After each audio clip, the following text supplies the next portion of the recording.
বিয়ের পূর্বে কোনো মেয়ের সাথে কথা বলবি না, খবরদার, তোর যোগ্যতা নেই ওর সাথে কথা বলার।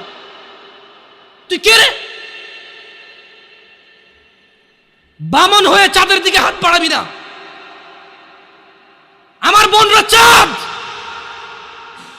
ওয়াল্লাহি যেদিন ইসলামী শাসন আসবে, যেদিন ইমাম মেহেদী আসবে, যেদিন ঈসা আলাইহিস সালাম আবার আসবে, ওনার বোনদের উপর যারা হাত দেবে উনি হাত কেটে ফেলবে। তুই বামন হয়ে চাঁদের দিকে হাত বাড়াইস না। আমার বোনরা চাঁদ। ইসলাম মেয়েদেরকে চাঁদ বলেছে আর তোকে বামন বলেছে বেটা। তুই বেটা ছেঁড়া খাতায় শুয়ে লাখ টাকার স্বপ্ন দেখিস, বিয়ের আগে মেয়ের গায়ে হাত দিস। তোর সাহস কত? তোর সাহস কত? তুই জানিস না মুহাম্মদ সাল্লাল্লাহু আলাইহি সাল্লাম বলছে নেক স্ত্রী দুনিয়াতে যা আছে ওর চেয়ে বেশি উত্তম। তুই কি করে ওর গায়ে হাত দিস বিয়ের আগে? তোর সেই যোগ্যতা আছে বল? তোকে আল্লাহ জাহান্নামে ফেলবে, তোকে আল্লাহ জ্বলন্ত আগুনে নিক্ষিপ্ত করবে, তোর শরীর পচবে, তোর শরীরের গন্ধে জাহান্নামীরা থাকতে পারবে না, তোকে আল্লাহ এত নিকৃষ্ট শাস্তি দেবে। কেন? কারণ তুই এত বড় জঘন্য কাজে লিপ্ত হয়েছিস। আমারে বুঝাস না মেয়েরা খারাপ, মেয়েরা খারাপ। আমি তো এত খারাপ দেখি না রে, তুই কোথায় তো খারাপ দেখিস? আমি তো দেখি তুই বেটা টেনে পড়িস মাত্র। তোকে আমি ছোট করে দেখছি না বেটা। তুমি বের হও, ছবি পাঠাও নাহলে হাত কেটে ফেলবো আমি। দেখো আমি বিষের বোতল নিয়ে আসি, ছবি পাঠাও। তুই বেটা আমার বোনটাকে বেটা ফুসলে শুস বেটা ফাজিল। মেয়েরা খারাপ, মেয়েদের খারাপের কারণে দুনিয়া। তুই কে রে? তুই কি মেয়েরা খারাপ? শোন, আমাদের গ্রামে প্রবাদ আছে, ধর্মীয় কথা না এটা। এখন যেটা বলছি এটা প্রবাদ, এটা ধর্মীয় কথা না। কোনো মেয়ের যদি একবার হাঁটুর উপরে কাপড় ওঠে আর নামে না বেটা। তুই উঠাইছস হাঁটুর উপরে কাপড়, ও উঠায়নি। হাঁটু পর্যন্ত তুই উঠাইছস আর এখন সে নামাচ্ছে না। তুই মনে করিস তুই বেঁচে গেছিস না? তুই মনে করিস তোর জিনাই জেনা না? না বেটা, ও তোর সাথে জেনা করেছে, এরপরে তোকে বাদ আরেকজনের সাথে করবে, আরেকজনের সাথে করবে। আর তুই সূচনা, তুই ওকে শিখাইছিস, এটা সব গুণ তোর উপরে আসবে বেটা। তুই নিজের ছোট পাপিষ্ট মনে করিস না? তুই মনে করিস কি হয়েছে, আমি তো একটা চুমাই নিছি, আমি তোকে বলছি ছবি তুলে পাঠাও, টয়লেটে যাও, ব্লাউজ খুলে ছবি তুলে পাঠাও, জামা খুলে ছবি তুলে পাঠাও। বেটা ফাজিল, আল্লাহ তোকে হিদায়েত দিকে আমিন। ভয় পা, আল্লাহকে ভয় পা ছোট ভাই আমার। সবাই বুড়া হয়ে মরে না, বহু মানুষ যৌবন্ত অবস্থায় মরে যায়। ছোট ভাই আমার, তোর ঘরেও বোন আছে, ভয় পা, আল্লাহকে ভয় পা। তুই এত বড় অপরাধে লিপ্ত হইস না। তুই মেয়েদের হাঁটু পর্যন্ত কাপড় তুলিস না, খবরদার, তুই এটা করিস না। তো মানুষ তো বেশি নাই, তারপর আলহামদুলিল্লাহ সবাইকে কবুল করুন, যেহেতু ঘরোয়া পরিবেশে। বলেন তো কোনো মেয়ে, আপনার বয়স তখন 16 বছর ছিল আর কি। আচ্ছা যান, কোনো একটা 14 থেকে 18 বছরের মেয়ে আপনাকে বলছে চলো আমরা একসাথে থাকি, বলেন 1 লাখ একটা পাবি না, 1 লাখ। আমি বলে দিচ্ছি, চ্যালেঞ্জ হলে আসিও, তুমি প্রমাণ করে দিও, যাও। মেয়ে কি বলো, মেয়েরা প্রেম হারাম ইসলামী বিয়ের পূর্বে সম্পর্কই হারাম। কিন্তু এর মধ্যেও কোনো মেয়ে ছেলেকে বলে না কিস করো, আমাকে একটা তোমার লুঙ্গি খুলে ছবি পাঠাও, বলে না। প্রত্যেকটা ছেলে বলে, এভরি সিঙ্গেল ছেলে বলে এটা।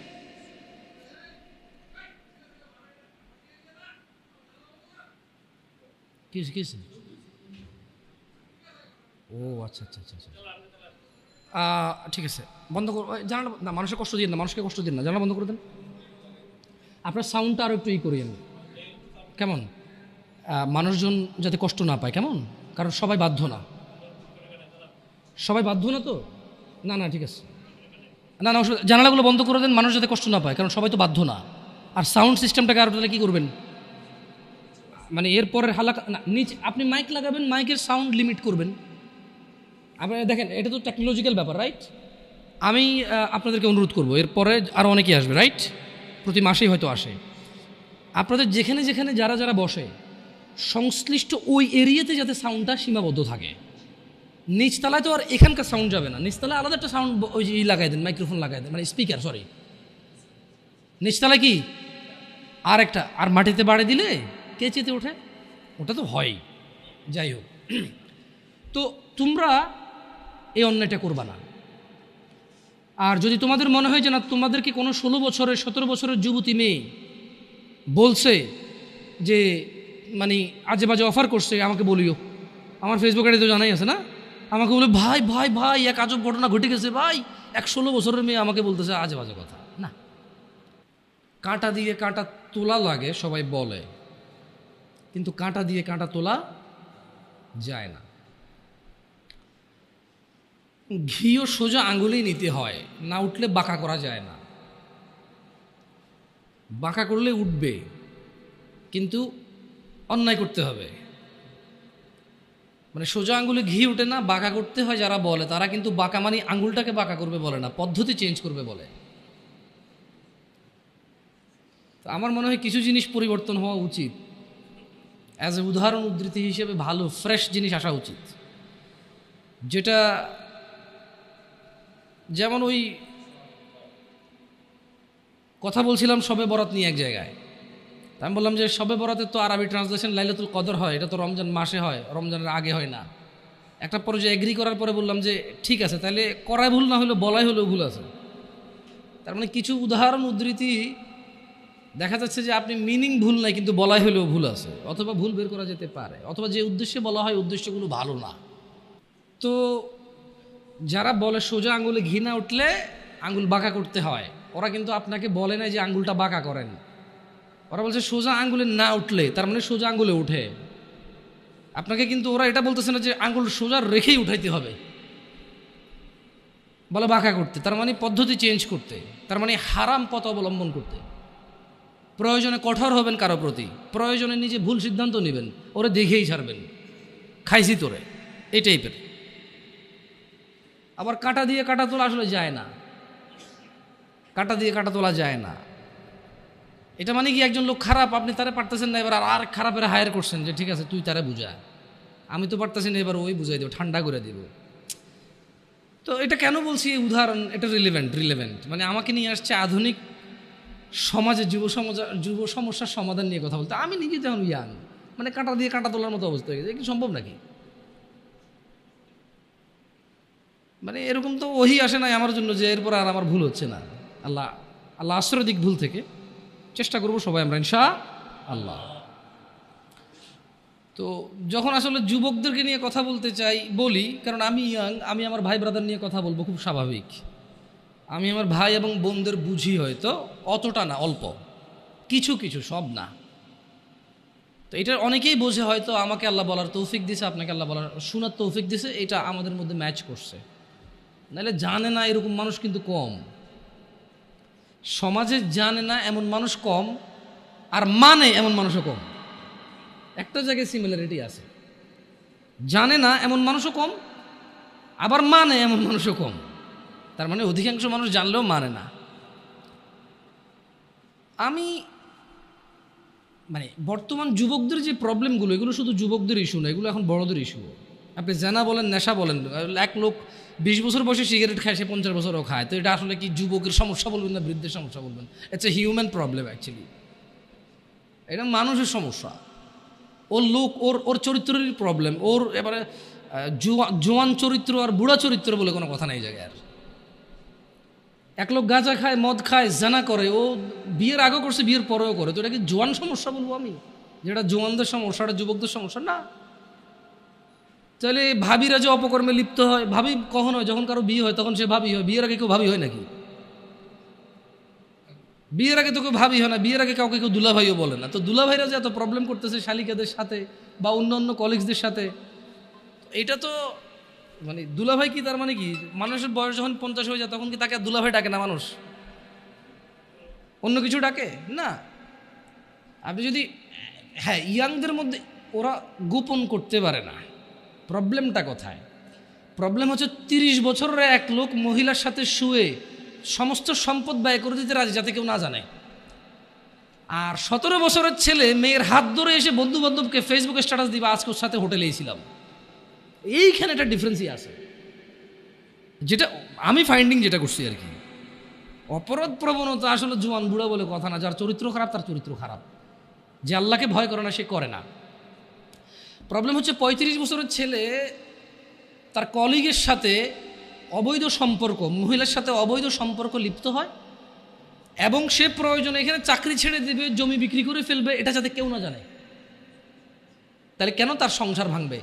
আর 15 বছর একটা ছেলে যাতে তার প্রেমিকার অন্য কোথাও বিয়ে না হয়, সে মিশা মিশা বলে ওই তো আমার সাথে ছিল ভাই 7 বছর থেকে সম্পর্ক, আপনি কি কোন বিয়ে করবেন ওরে, ওর পর থেকে সরে দাঁড়াও আমার প্রেমিকা।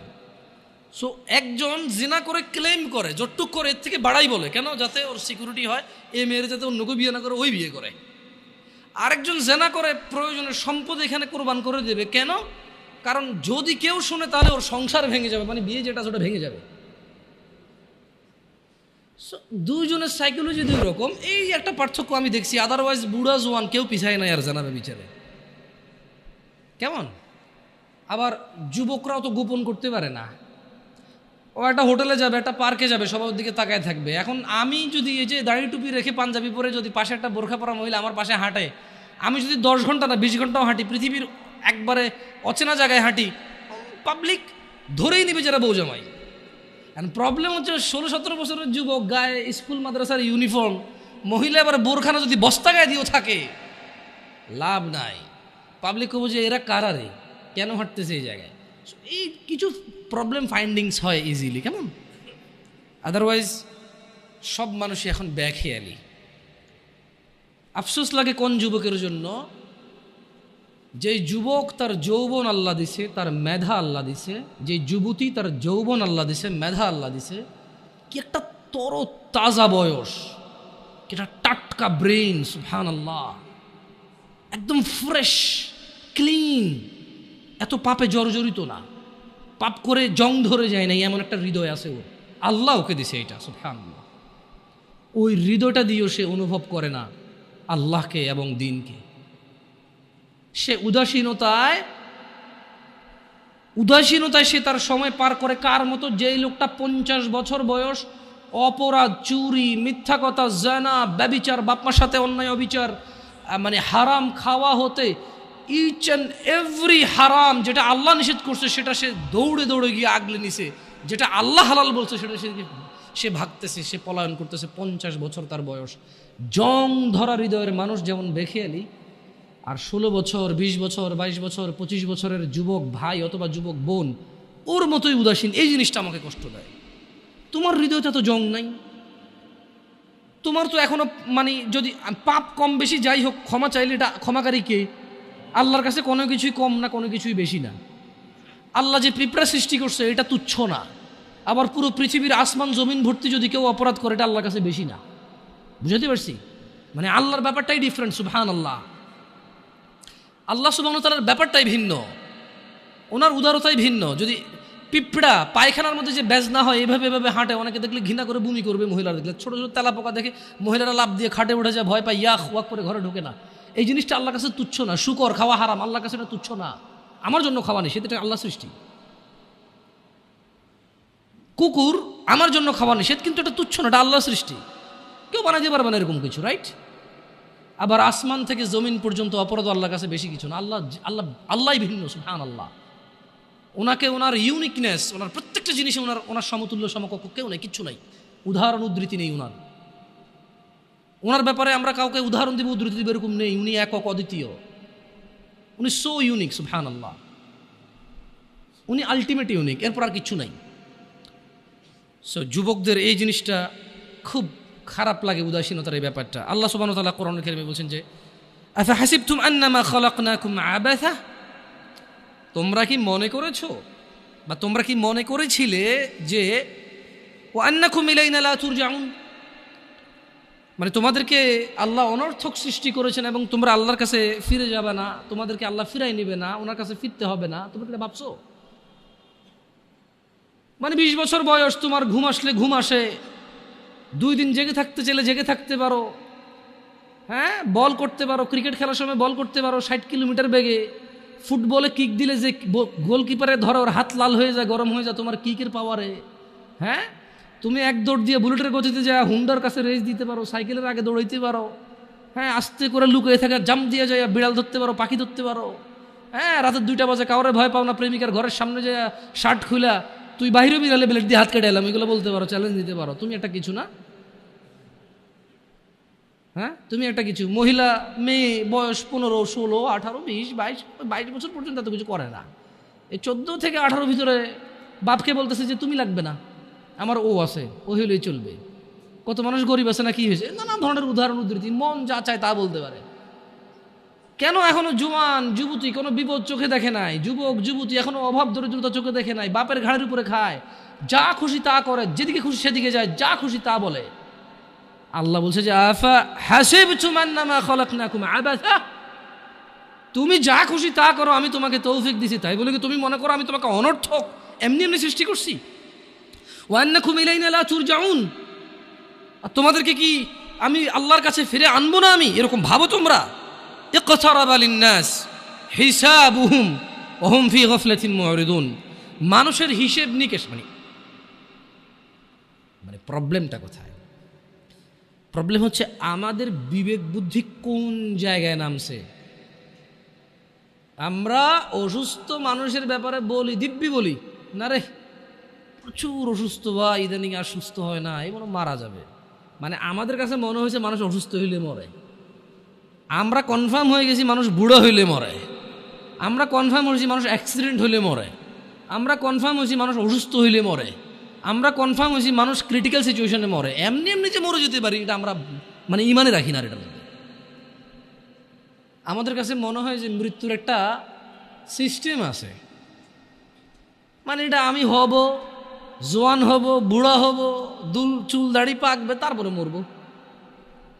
আমি যে এনি টাইম মরে যেতে পারি এটা আপনি দেখেন আমাদের মধ্যে যারা আমরা জোয়ান আছি, আমরা কিন্তু কেউ বলি না হ্যাঁ রে ভাই যে কোনো সময় মারা যেতে পারি রে। আমরা সবসময় বলি যে আমার দাদা অনেক বুড়ো হয়ে গেছে, বাঁচবে না মনে হয়, আমার আম্মা আইসিইউতে দোয়া করেন ভাই বাঁচবে না মনে হয়, আপনার ভাবিটা ভাই বাচ্চা হওয়ার সময় মানে এক্সট্রা ব্লিডিং হচ্ছে, বাঁচবে না মনে হয়। ঠিক আছে, ওগুলো ক্রিটিক্যাল সিচুয়েশন, কিন্তু এরকম হাসপাতালে গেলে যদি মানুষ মারা যাইতো তাহলে কেউ হাসপাতালে যেত না। তার মানে হাসপাতালের রেশিও কি 100 জন ঢোকে 30 জনও মারা যায় না। আমি ভুল বলছি? প্রতি 100 জন যারা আজকে হাসপাতালে গেছে 20 জন মারা যাবে এদের মধ্যে। তার মানে যত মানুষ মরে হাসপাতালের বাইরে মরে। মানে আপনি এখন যেখানে বসে আছেন অথবা আমি যেখানে বসে আছি, খুব একটু সূক্ষ্মভাবে যদি চিন্তা করি, আমরা হাসপাতালে যারা যায় তাদের মরার চিন্তা আমরা করি প্রচুর, অথচ হাসপাতালে 5% মানুষও মরে না। একজন ডাক্তার 1 মিনিটের রুগী দেখে, আমি চিনি লাকসাম উপজেলায়, নাম বললাম না, তার শিশু ডাক্তার, আমার ছোট ভাইকে দেখাইতে নিয়ে গেছি, 112 নম্বর সিরিয়াল চলতেছে আমার, বললাম আসছে কবে, কয় আসর, এখন এসার আগে 111 জন দেখে ফেলছে, আমরা 12তম ঢুকছি। এর মধ্যে কিছু লোক আসে নাই, আবার কিছু লোক তো তার পিএসএ হয়তো 100-200 টাকা খেয়ে সিরিয়ালের বাইরে দিয়ে দিছে না, তো আমি এটা যোগ বিয়োগ ধরে মানে মাইনাসে প্লাস ধরে ফেলছি আর কি, বুঝছেন না? আমি চিন্তা করলাম যে সে তো 140 মানে 100 সর্বোচ্চ 160 থেকে 70 মিনিটে সে 112-13 জন রুগী দেখে ফেলছে। তো ওর যদি গড় রেশিও করতে 1000 তো 2 জন মরতেছে না ওইখানে হাসপাতালে। একটা বিশাল হাসপাতাল, ভর্তি হইতে পারে রুগী 100 জন 150 জন, ওখানে কি ডেইলি 20 জন মারা যায়? বরঞ্চ সরকারি হাসপাতালগুলো ভয় পায় মারা যাবে বলে যে ঢাকা মেডিকেলে নিয়ে চলে যান, জানা যে ওখানে মারা গেলে কোনো সমস্যা নাই, দায়বদ্ধতা নাই তেমন, ডাক্তারদের জবাব দিতে নাই, সরকারি হাসপাতাল মরছে, রুগী ক্রিটিক্যাল ছিল মরছে, আর গরিব মানুষ যায় ওখানে, আমার মতো লোকেরা যায়। সো আমাদের উদাসীনতার মাত্রা কত নিচে, মানে একটা মাত্রা থাকে না, ওই যে বলাতে শুনে না, ছি তুই এত নিচে নামবি ভাবিনি, এই টাইপের কি, মানে ভাবিনি, মানে আমরা নিজেরাই ভাবতেছি না যে আমরা কত নিচে নামছি। অথচ আল্লাহ সুবহানাহু ওয়া তাআলা বলছেন ইকতারাবা লিন-নাসি হিসাব, আপনি বলতেছেন মরার কথা, আমি আর আপনি এখানে ডিসকাস করতেছি 2023 ডিসেম্বরের আজকে 1 তারিখ, রাইট? আজকের দিনে আমি আর আপনি ডিসকাশন করতেছি আমরা কেন মরার কথা ভাবি না, খালি অসুস্থ রোগী ভাবে, কিন্তু আল্লাহ মরার কথা না। আমার বাপ চাচা মরছে, দাদা মরছে, বাবা আদম আলাইহিস সালাম হতে সবাই মরছে, যারা ছিল, আমরা যারা আছি মরবো, আমাদের পরে যারা আসে তারা মরবে, কিয়ামত পর্যন্ত যত মানুষ আসবে সবকিছু নশ্বর, সবকিছু নষ্ট হয়ে যাবে, মরে যাবে, পৃথিবীতে চলে যাবে, কত দূরের কথা। অথচ আমি আর আপনি 2023 ডিসেম্বরে চিন্তা করতেছি, মরার কথা আলোচনা করতেছি, এটাই আমাদের বুঝে আসতেছে না। কোরআনুল কারীমে আল্লাহ তাআলা বলছে যে ইকতারাবা লিন-নাসি হিসাবুহুম ওয়া হুম ফি গাফলাতিন মুরিদুন, আরে মরা তো দূরের কথা, মানুষ যে মরে যাবে, হাজার হাজার লক্ষ লক্ষ বছর পার হবে, হাসর হবে, ওর বিচারের দিন হবে, এটাই নাকি নিকটে।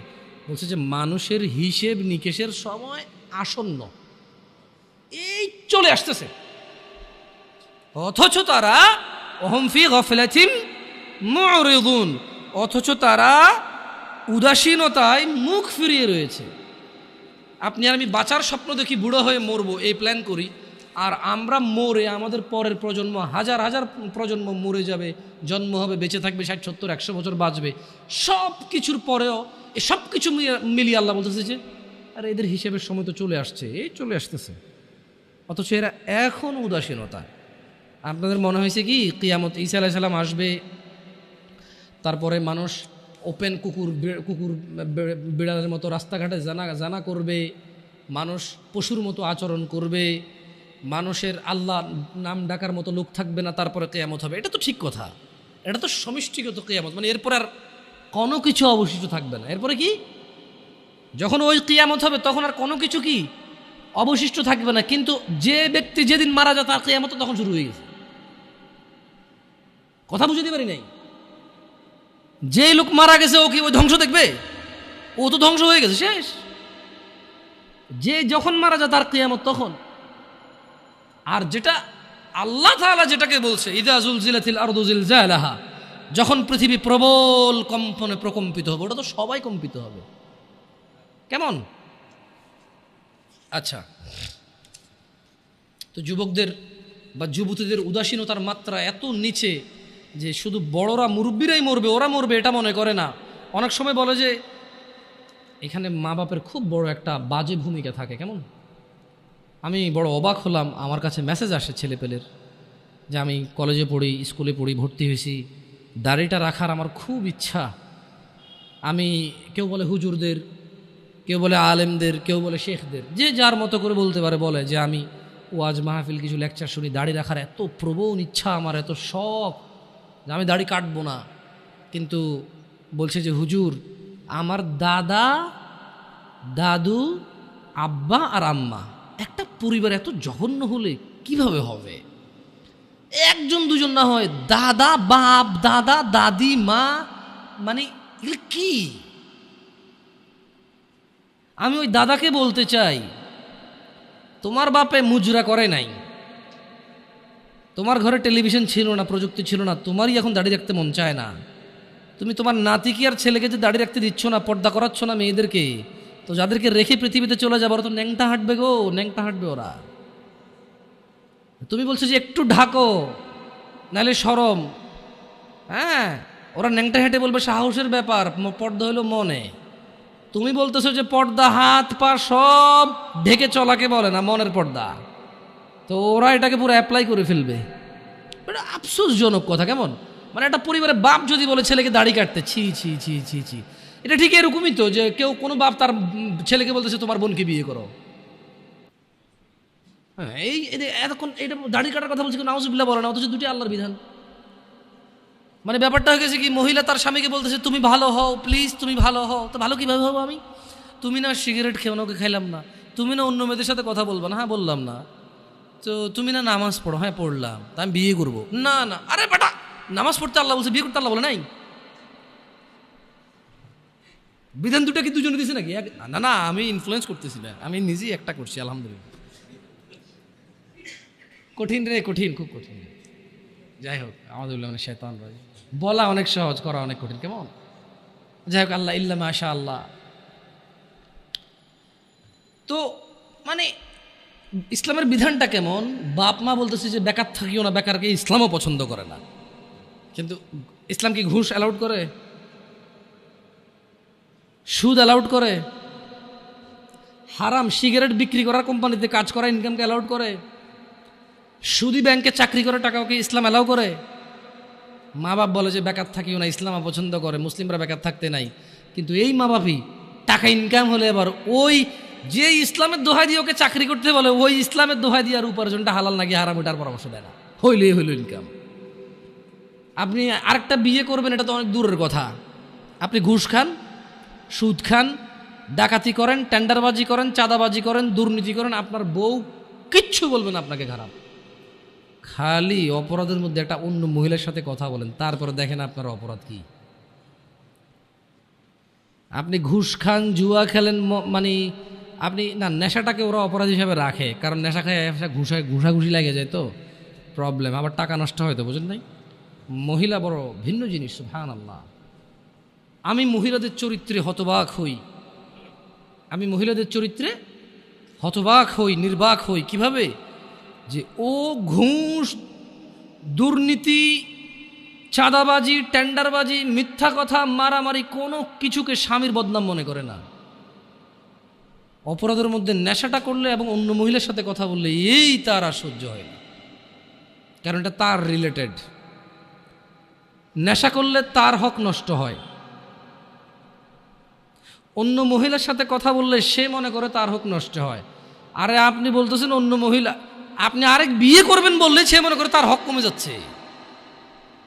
আমি একবার একজনকে বললাম, আমাকে বলল যে না না, আমি আবার মহিলাদের সাথে কথা বলি না, এটা আপনারা চেক করি না, আমার ফেসবুকে মেসেজ দিয়ে চেক করি, আমি রিপ্লাইও দিই না। প্রশ্ন পড়ি, প্রশ্ন যেটা খুব ক্রিটিক্যাল মনে হয় রিপ্লাই করি, তাও লিখে। কথা বলবো, ভয়েস মেসেজ এগুলো অ্যালাউড করি না। কেমন আমার বেতন লিখে যান, উত্তর পারলে দিব, নাহলে ইগনোর করে দিছি, শেষ। তো বলছে যে আচ্ছা হুজুর, আমার স্বামী আরেক বিবাহ করবে, তো আচ্ছা এরকম কমপ্লেন কি 60 বছরের মহিলা দেয়, 40 বছরের মহিলা দেয়? এই জোয়ান মহিলা, জোয়ান পুরুষদেরই ঘটনা। এই মাত্র দাড়ি টাড়ি রাখছে, একটু কোরআন পড়তেছে, বিয়ে অর্ধেক দিন, হ্যাঁ একটু আগে 4-5টা গার্লফ্রেন্ড ছিল আর কি, এখন সে একটু দিনে চলে আসছে না, দিনে চলে আসছে। 4-5টা গার্লফ্রেন্ড ছিল, এখন 1 লাখ বউনি থাকতে ইসলাম তো বিয়ে অ্যালাউডই করছে। এখন সে বিয়ে করছে 3 বছর, আরেক বিয়ে করার জন্য পাগল হয়ে গেছে 1.5 বছর থেকে। মানে তার প্রথম বিয়ের বয়সে 3 বছর, 1.5 বছর থেকে ঝগড়া চলতেছে, করে আরেক বিয়ে লয়া। বুঝেন, ওই ক্যাটাগরির কিছু সিচুয়েশন আছে। তো মহিলা বলছে যে মানে দিনী বোন বলছে যে লিখছে আর কি। তো আমি মনে হয় 15 বা 20 দিন পরে মেসেজ ওপেন করে দেখলাম যে, বলি হ্যাঁ লম্বা এক চিঠি। প্রথম কথা এত লম্বা লিখলে আমি ইগনোর করে পড়ি না, আমি কিন্তু কে পড়বে এটা। তো তারপরও আল্লাহর ওয়াস্তে পড়তে বলেছে, আমি লিখেছি যে আল্লাহর ওয়াস্তে বলা ঠিক না, আপনি এটা বলবেন না কখনো, কেমন কাউকে বলবেন না। তো ঠিক আছে, পড়তেছি, এক পর্যায়ে বললো যে আমার স্বামী আরেক বিবাহ করতে চায়। তা আমি বললাম আল্লাহ তাকে এই অধিকার দিছে, করতেই পারে, হোয়াট ইজ ইউর প্রবলেম? তো সে রিপ্লাই দিল যে না হুজুর, ব্যাপার হচ্ছে আমি এখন একা, আমারই হক ঠিকভাবে আদায় করতে পারে না, সে যদি আরেক বিবাহ করে তাহলে আমার হক কি কমে যাবে না? আমি বললাম কীভাবে? বলো যে ইসলাম তো ইনসাফ হিসেবে বলছে এই বউর কাছে যা থাকবে এই বউর কাছে তা থাকবে, তাহলে আমারটা ভাগ হয়ে অর্ধেক হয়ে গেল না, কমে গেল না? আমি বললাম তাহলে আপনারা ভাই বোন কয়জন? 3-4 জন। আমি বললাম তো আপনার আব্বার যখন প্রথম ছেলে হয়েছে, ওই ছেলে তো বলা ছিল আব্বা আরেকটা পোলা হওয়া মানে আমার জমিতে ভাগ হওয়া, খবরদার। সিম্পল কথা না? স্বামী যখন 2 বিয়ে করে বউর হক ভাগ হয়ে যায়, অর্ধেক হয়ে যায়, এটা জুলুম। তাহলে কোনো মা বাপের উচিত না একটার বেশি সন্তান নেওয়া, কারণ যত সন্তান তত ভাগ। যে যারা এগুলা মানে ইয়াংদের মধ্যে প্রবলেমগুলো বেশি আছে, তো তাহলে তো দিনী বোন তখন তো চিন্তা করা উচিত যে আমি তো পৃথিবীতে আসতে পারতাম না, আমার মা বাপ যদি চিন্তা করতো বাচ্চা একটা হয়েছে আরেকটা হলে ভাগ হয়ে যাবে জমি, তো আমারই দুনিয়াতে আসার কোনো কায়দাই ছিল না, ঠিক না? তা আসলে কেউ কারো হক কমাইতে পারে না, বাড়াইতে পারে না। যার জন্য আল্লাহ যা বরাদ্দ করেছে তার উপরে কি করতে হবে? থাকতে হবে। উদাসীনতা থাকা যাবে না। যুবকদের উদাসীনতার মধ্যে ছেলেদের প্রবণতা। আচ্ছা মহিলাদের কথা বললাম, পরে আবার আমি দেখছি কিছু ইউটিউব চ্যানেলে যাওয়ার পরে মহিলারা পুরো খেপে যায়, বলো জন্য একতরফা কথা বলছে। গার্মেন্টস কর্মীদেরকে নিয়ে ছেলেদের খুব বাজে মন্তব্য থাকে, বিশেষ করে তারা রিয়েলিটি জানেও না, তাদের অবজারভেশন ঠিক আছে। প্রশ্ন, আমি মুফতি না, কোনো প্রশ্ন উত্তর নাই এই জায়গায়। আচ্ছা আপনারা জাজ করবেন, এটা আমি আপনাদের অনুরোধ করবো। আপনারা নাহলে ধ্বংস হয়ে যাবেন, আপনাদের উপায় থাকবে না। নাইলে খবরদার যাকে তাকে প্রশ্ন করবেন না। আমি যাকে তাকের মধ্যে পড়ি, মানুষ বলে না যেই সেই, আমি যেই সেই। টুকটা দুটা কথা বলতে পারি, আলহামদুলিল্লাহ, আল্লাহ তা বরকত দান করুন। ডাক্তার নির্বাচনের ক্ষেত্রে কিন্তু 5-7 জনকে জিজ্ঞেস করেন যে কোন ডাক্তারটা ভালো হবে, মেডিসিন নাকি ডেন্টাল নাকি ওই যে কিডনি নাকি অর্থোপেডিক্স, হোয়াট এভার। সো মুসলিমদের উচিত প্রশ্ন যখন তার কোন ক্যাটাগরির প্রশ্ন, এই ক্যাটাগরির প্রশ্নের জন্য কোন আলেমটা ভালো হবে, এভারেজ অ্যান্সার নিয়ে। তালাকের প্রশ্ন যাকে তাকে জিজ্ঞেস করিয়ে না, এটা আমি অনুরোধ করব। আচ্ছা সবাইকে জিজ্ঞেস করেন, আমাকে জিজ্ঞেস করিয়ে না, আমি খুব খুব ক্রিটিক্যাল এইসব অ্যান্সার। সো টাফ, কারণ খুব জিম্মেদারি। বিশেষ করে তালাক এত বাজেভাবে হয় এই দেশে। তালাক দিছে 3বার বলছে, এখন কি 3বার বলছে যে 3বার হয়েছে নাকি হয় নাই এটা কনফিউজ থাকা অবস্থায় বউরে নিয়ে আসে, আরেকবার তালাক দিয়ে দিছে, এরপরে আনতে পারবে কিনা এটা হলো প্রশ্ন। So critical. মানে 3বার তালাক দিয়েছে, বউ জামাই আলাদা হয়ে গেছে, এখন পোলা পানে কান্দে, বাড়িওয়ালা মিলা গ্রামে মিলাই দিয়েছে, এরপরে এখন আবার তালাক হয়েছে, এখন আগের বারে যে আসছে ওটা ঠিক আছে কিনা এটা নিয়ে প্রশ্ন। এখন তো তালাক তারা কনফার্ম হয়ে গেছে, বুঝতেছে আর কি তারা। কিন্তু প্রশ্ন হলো যে হুজুর তাহলে আগে যে নিয়ে আসছিলাম ওটা কি গুণ হয়েছে? মানে প্রশ্ন এখন এরকম হয়ে গেছে, বউ জামাই তালাক হয়ে গেছে 5 বছর, যা একটা বাচ্চা হয়েছে আর কি, মাঝে মধ্যে আসতো। বউ জামাই তালাক হয়েছে 5 বছর, বউরও বিয়ে হয় নাই কোথাও, জামাইও বিয়ে করে নাই, এখন এটা আবার বিয়ে করতে চাচ্ছে, মানে আবার নাকি বিয়ে করবে এরা। তো তুই বিয়ে করবি কেন আবার? তো বিয়ে থাকার কথা, যদি বিয়ে না থাকে তাহলে তো আর করার সুযোগ নেই। যদি আবার বিয়ে করা যায় তালাক দিয়ে, তাহলে তালাকের মূল্যটা হইল কি? আমি তালাক দিয়ে দিছি পার্মানেন্ট, তালাকে বায়েন হয়ে গেছে খালাস, এখন আমি আবার বিয়ে করতে পারবো, তাহলে ওই বায়েনের ভ্যালু কি? তাহলে ব্যাপারটা হলো যে বউ বললো যে তোর ঘর করবো না, আমি গেলাম। এরপরে একদিন মনে হচ্ছে না তোর ঘর করা দরকার, করে আইলো। জামাই বললো যে তুই আমার ঘর থেকে বেরো, তোর আমি রাখবো না, গেল। এরপর আবার মনে হয়েছে যে না আসা দরকার, আসলো, এরকম হয়ে গেল ব্যাপার। তো তালাকে বায়েনের তোর কোন তাহলে ভ্যালু থাকলো না, রাইট?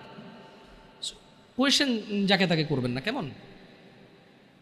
যুবক ছেলেদের যেটা প্রবলেম বলতে চাচ্ছিলাম, মেয়েদের তো এটা বললাম, কেমন বিয়ের ক্ষেত্রে ওরা মানে আরও অনেকগুলো আছে, বললাম না। যেমন মেয়েদের বেশ কিছু প্রবলেম বলছি, জামাই সুদ খাক, ঘুষ খাক, মিশা কথা, টেন্ডারবাজি, চাঁদাবাজি, রাজনীতি কিন্তু ভালোভাবে কেউ দেখে না, আমিও দেখি না, সরি, তো রেকর্ডিংগুলো কিছু করার নাই, আমি পার্সোনালি এখন ভালোভাবে দেখি না। কেমন ওই যে আমাদের এলাকাতে ধরেন কুমিল্লার অঞ্চল, তো ছোটোবেলায় যদি এসব জিনিস প্রমোট করাই উচিত না, আমার অভ্যাস নেই এগুলো বলা, তারপর একটু এই রাজনীতি নিয়ে আসছে, তো আপনি যেখানে যাবেন ওই বিষয়টি কথা বললে আপনাকে ওই জায়গায় যাইতে হবে, কিছু করার নাই। ওই হারুন কিসিঞ্জার একজন ভদ্রলোক ছিল ছোটোবেলায়, খুব কৌতুকগুলো ক্যাসেট ম্যাসেট প্লে করতো মানুষ, তো ও গান গাচ্ছিল যে কাজে কামে মন বসে না, করি রাজনীতি, এই নীতিতে কত মানুষ হয়েছে কোটিপতি। তো কামে কাজে যাদের মন বসে না কোটিপতি, তারাও রাজনীতি করে, এটা তার গান, এটা সত্য মিথ্যা আমি জানি না, সে গাইছে। কেমন? তো ছেলেদের একটা বিশাল বড় প্রবলেম হচ্ছে কি, দায়িত্বহীনতা, উদাসীনতার সবচাইতে খারাপ সিচুয়েশনটা ওদের ভিতরে সবচাইতে বেশি দেখা যায়, দায়িত্বহীনতা। ইভেন যুবককে যদি তার মা বলে 1 কেজি চাল নিয়ে আসো, সে বলছে পারবো না, ভাইকে পাঠাও, অমুককে পাঠাও। আমি সর্বনিম্নটা দিয়ে বললাম আপনাকে, শহরে তো আপনারা অনলাইনে অর্ডার করেন, এই করেন সেই করেন, গ্রামের কথা বললাম আপনাকে। বলছে যে গার্মেন্টস কর্মীরা সব মেয়েরা কেন কাজ করে, সবাই তো কমপ্লেন দিচ্ছে, আমি মনে বলতেছি কাজ করতে না, আমি বলছি না, কতগুলো বুঝের লোক আছে এখন বসে বসে কমেন্ট করবে, তো আপনি কি বলতে চাচ্ছেন ওরা কাজ করবে? আরে ভাই আমি কিছুই বলতে চাচ্ছি না, আমি বলতে চাচ্ছি যে এত যে সমালোচনা করেন, রাইট, ভুলকে তো ভুল বলতেছেন, কিন্তু দেখেন না কোন মেয়েটা গার্মেন্টসে কাজ করে। আপনার মতো কোনো পুরুষ বিয়ে করছে, আমার মতো কোনো পুরুষ বিয়ে করছে, 2টা বাচ্চা হয়েছে, পাড়া প্রতিবেশী 200, 300, 500, 600, 1000 টাকা করে হাওলাত নিয়ে চলে গেছে, 6 মাস আসতেছে না, ওই মেয়েটা গার্মেন্টসে কাজ করতেছে। মা বলতেছে তুই মরস না কা, তোর বিয়ে দিছে, তোর ঘর টিকলো না, দুনিয়ার আর সবাই জামাইয়ের ঘর করতেছে না। এখন যে জায়গায় বিয়ে দিছে ওই ছেলে মদ খায়, গাঁজা খায়, জুয়া খেলে, কাজ করে না, ঋণ করে চলে, ওটা ডেলি রাত্রে এসে মারে মেয়েকে। তো ডেলি মার খাওয়ার চেয়ে মেয়ে এসে বাপের বাড়িতে থাকে, বাপ মা বুড়ো হয়ে গেছে, ভাইয়ের বউর সাথে ঝামেলা, মা প্রতিদিন কাঁদে আর চোখের পানি মোছার বলে তুই মরস না কা, যেদিন ওই তোর লবণ দিয়ে কেন মেরে ফেললাম না আমি।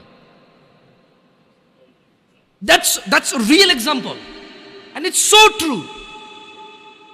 আপনি হয়তো একটা ফ্ল্যাটে থাকেন, একটা গাড়ি আছে আপনার, অথবা গাড়ি নেই বাপের, আপনার 60,000 টাকা বেতনের চাকরি আছে, আপনি বোঝেন না এটা, বাট দিস ইজ রিয়েলিটি। আমি বলবো না যে গার্মেন্টসে সবাই এরকম না, গার্মেন্টসে তো 5 লাখ টাকা বেতনের মহিলা আছে চাকরি করে, সে চাকরি করে তার ভিন্ন কারণে, তার স্বামীকে সে বলে যে কেন আমি তোমার ইনকাম কেন খাবো, আমি আর্ন করবো এবং আমি ব্যয় করবো। হু আর ইউ? তুমি কি কথা বলার এখানে? আমি কামাবো, খরচ করবো, ব্যয় ডিফারেন্ট থাকে, কেমন থাকে। কিন্তু যাদেরকে বেশি তিরস্কার করি আমরা, আর আপনি খারাপকে কি আমি ভালো বলতে বলছি? যে একটা পুরুষ বলুক তো, ওর বোনকে চালায়, মাকে চালায়, বউকে চালায়, মেয়েকে চালায়, আর ওরা গার্মেন্টসে যা কাজ করতে চায়। পৃথিবীর কোন মানুষ কাজ করতে চায়? শোনেন, এখন তো ছোট, আপনারা বুঝতেছেন না, যেদিন চাকরিতে ঢুকবেন ওই দিন আপনি অনুভব করবেন যে পৃথিবীর কোনো মানুষ যদি কোনো অপশন থাকে যে চাকরি না করে খাইয়া পরে বাঁচে থাকা যাবে, ও চাকরি করবে না।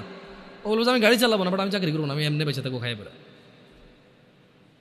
অসুস্থ হলে যদি বেশি টাকা না লাগতো মানুষের, বোন বিয়েতে যদি টাকা না লাগতো মানুষের, বাজার করতে যদি টাকা না লাগতো মানুষের, অধিকাংশ মানুষ বলতো যে ভাই, যদি কেউ বলতো যে দিনে তোর একটা করে ঘুষি দিব আর পুরো দিন তোর থাকা খাওয়া শিখছে সব আমার, বলতো ভাই আসতে দিস ভাই, একটু প্রয়োজনে কম খাওয়াইস, কম কম পোশাক দিস, হাসবেন হয়তো আপনি, বাট এটা হয়তো হইতে পারতো হয়তো। কারণ আমরা তো দেখি চাকরিজীবীদের কি বিরক্তি, চাকরিজীবীদের যে চাকরি করা কি বিরক্তি। না, বিরক্ত হওয়া উচিত না, কর্ম করা উচিত। আমি রিয়েলিটি বলতেছি, মানুষের মানে এক্সপ্রেশনটা বলতেছি আপনাদেরকে। তো ছেলেদের উদাসীনতা না হলে মেয়েরা কেন মানে আপনি একদিকে বলতেছেন যে এটা, আরেকদিকে দোষটা কার? দোষটা কি ওই মেয়ের যে কাজ করে? না, ওরও আছে। কিন্তু আসলে কত নিরুপায় মানুষ আছে, আপনি কথা না বললে বুঝবেন না ভাই, বিশ্বাস করেন, কথা না বললে বুঝবেন না। না, ও হয়তো ও আল্লাহকে ভয় করলে আল্লাহর জন্য ভালো রাস্তা দিত, ও তো আল্লাহকে ভয় করে না। জানা, ব্যভিচার, মানে গার্মেন্টসে যাওয়ার আগেও তো খুব একটা ভালো চলাফেরা করছে তা না। আপনি গার্মেন্টস কেন বলবেন? আপনি ধরেন না একবারে কোনো বড় কোনো একবারে ধরেন কিছু একটা বিশাল আয়োজন, ওটাই হোক না হোয়াট এভার। কিন্তু বাপরে, এরা জানি আবার টাইটেল জানি যে নারী কি উন্নয়নে বাধা দিচ্ছি আমি। না না না না, ওগুলো বলতেছি না।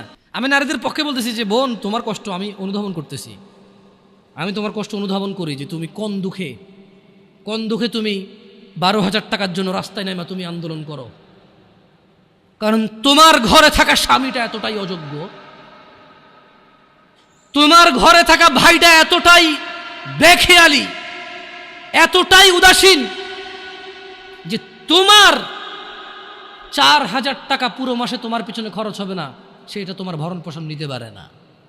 সে 8 ঘন্টার জায়গায় 10 ঘন্টা কাজ করতে রাজি নাই, সে দিনে 7 দিন কাজ করতে রাজি নাই। তার বন্ধু বান্ধব লাগবে, তার আড্ডা লাগবে, তার সিগারেট লাগবে, তার মদ লাগবে, তার জুয়া লাগবে, তার ছক্কা লাগবে, তার ক্রিকেট লাগবে, তার ফুটবল লাগবে।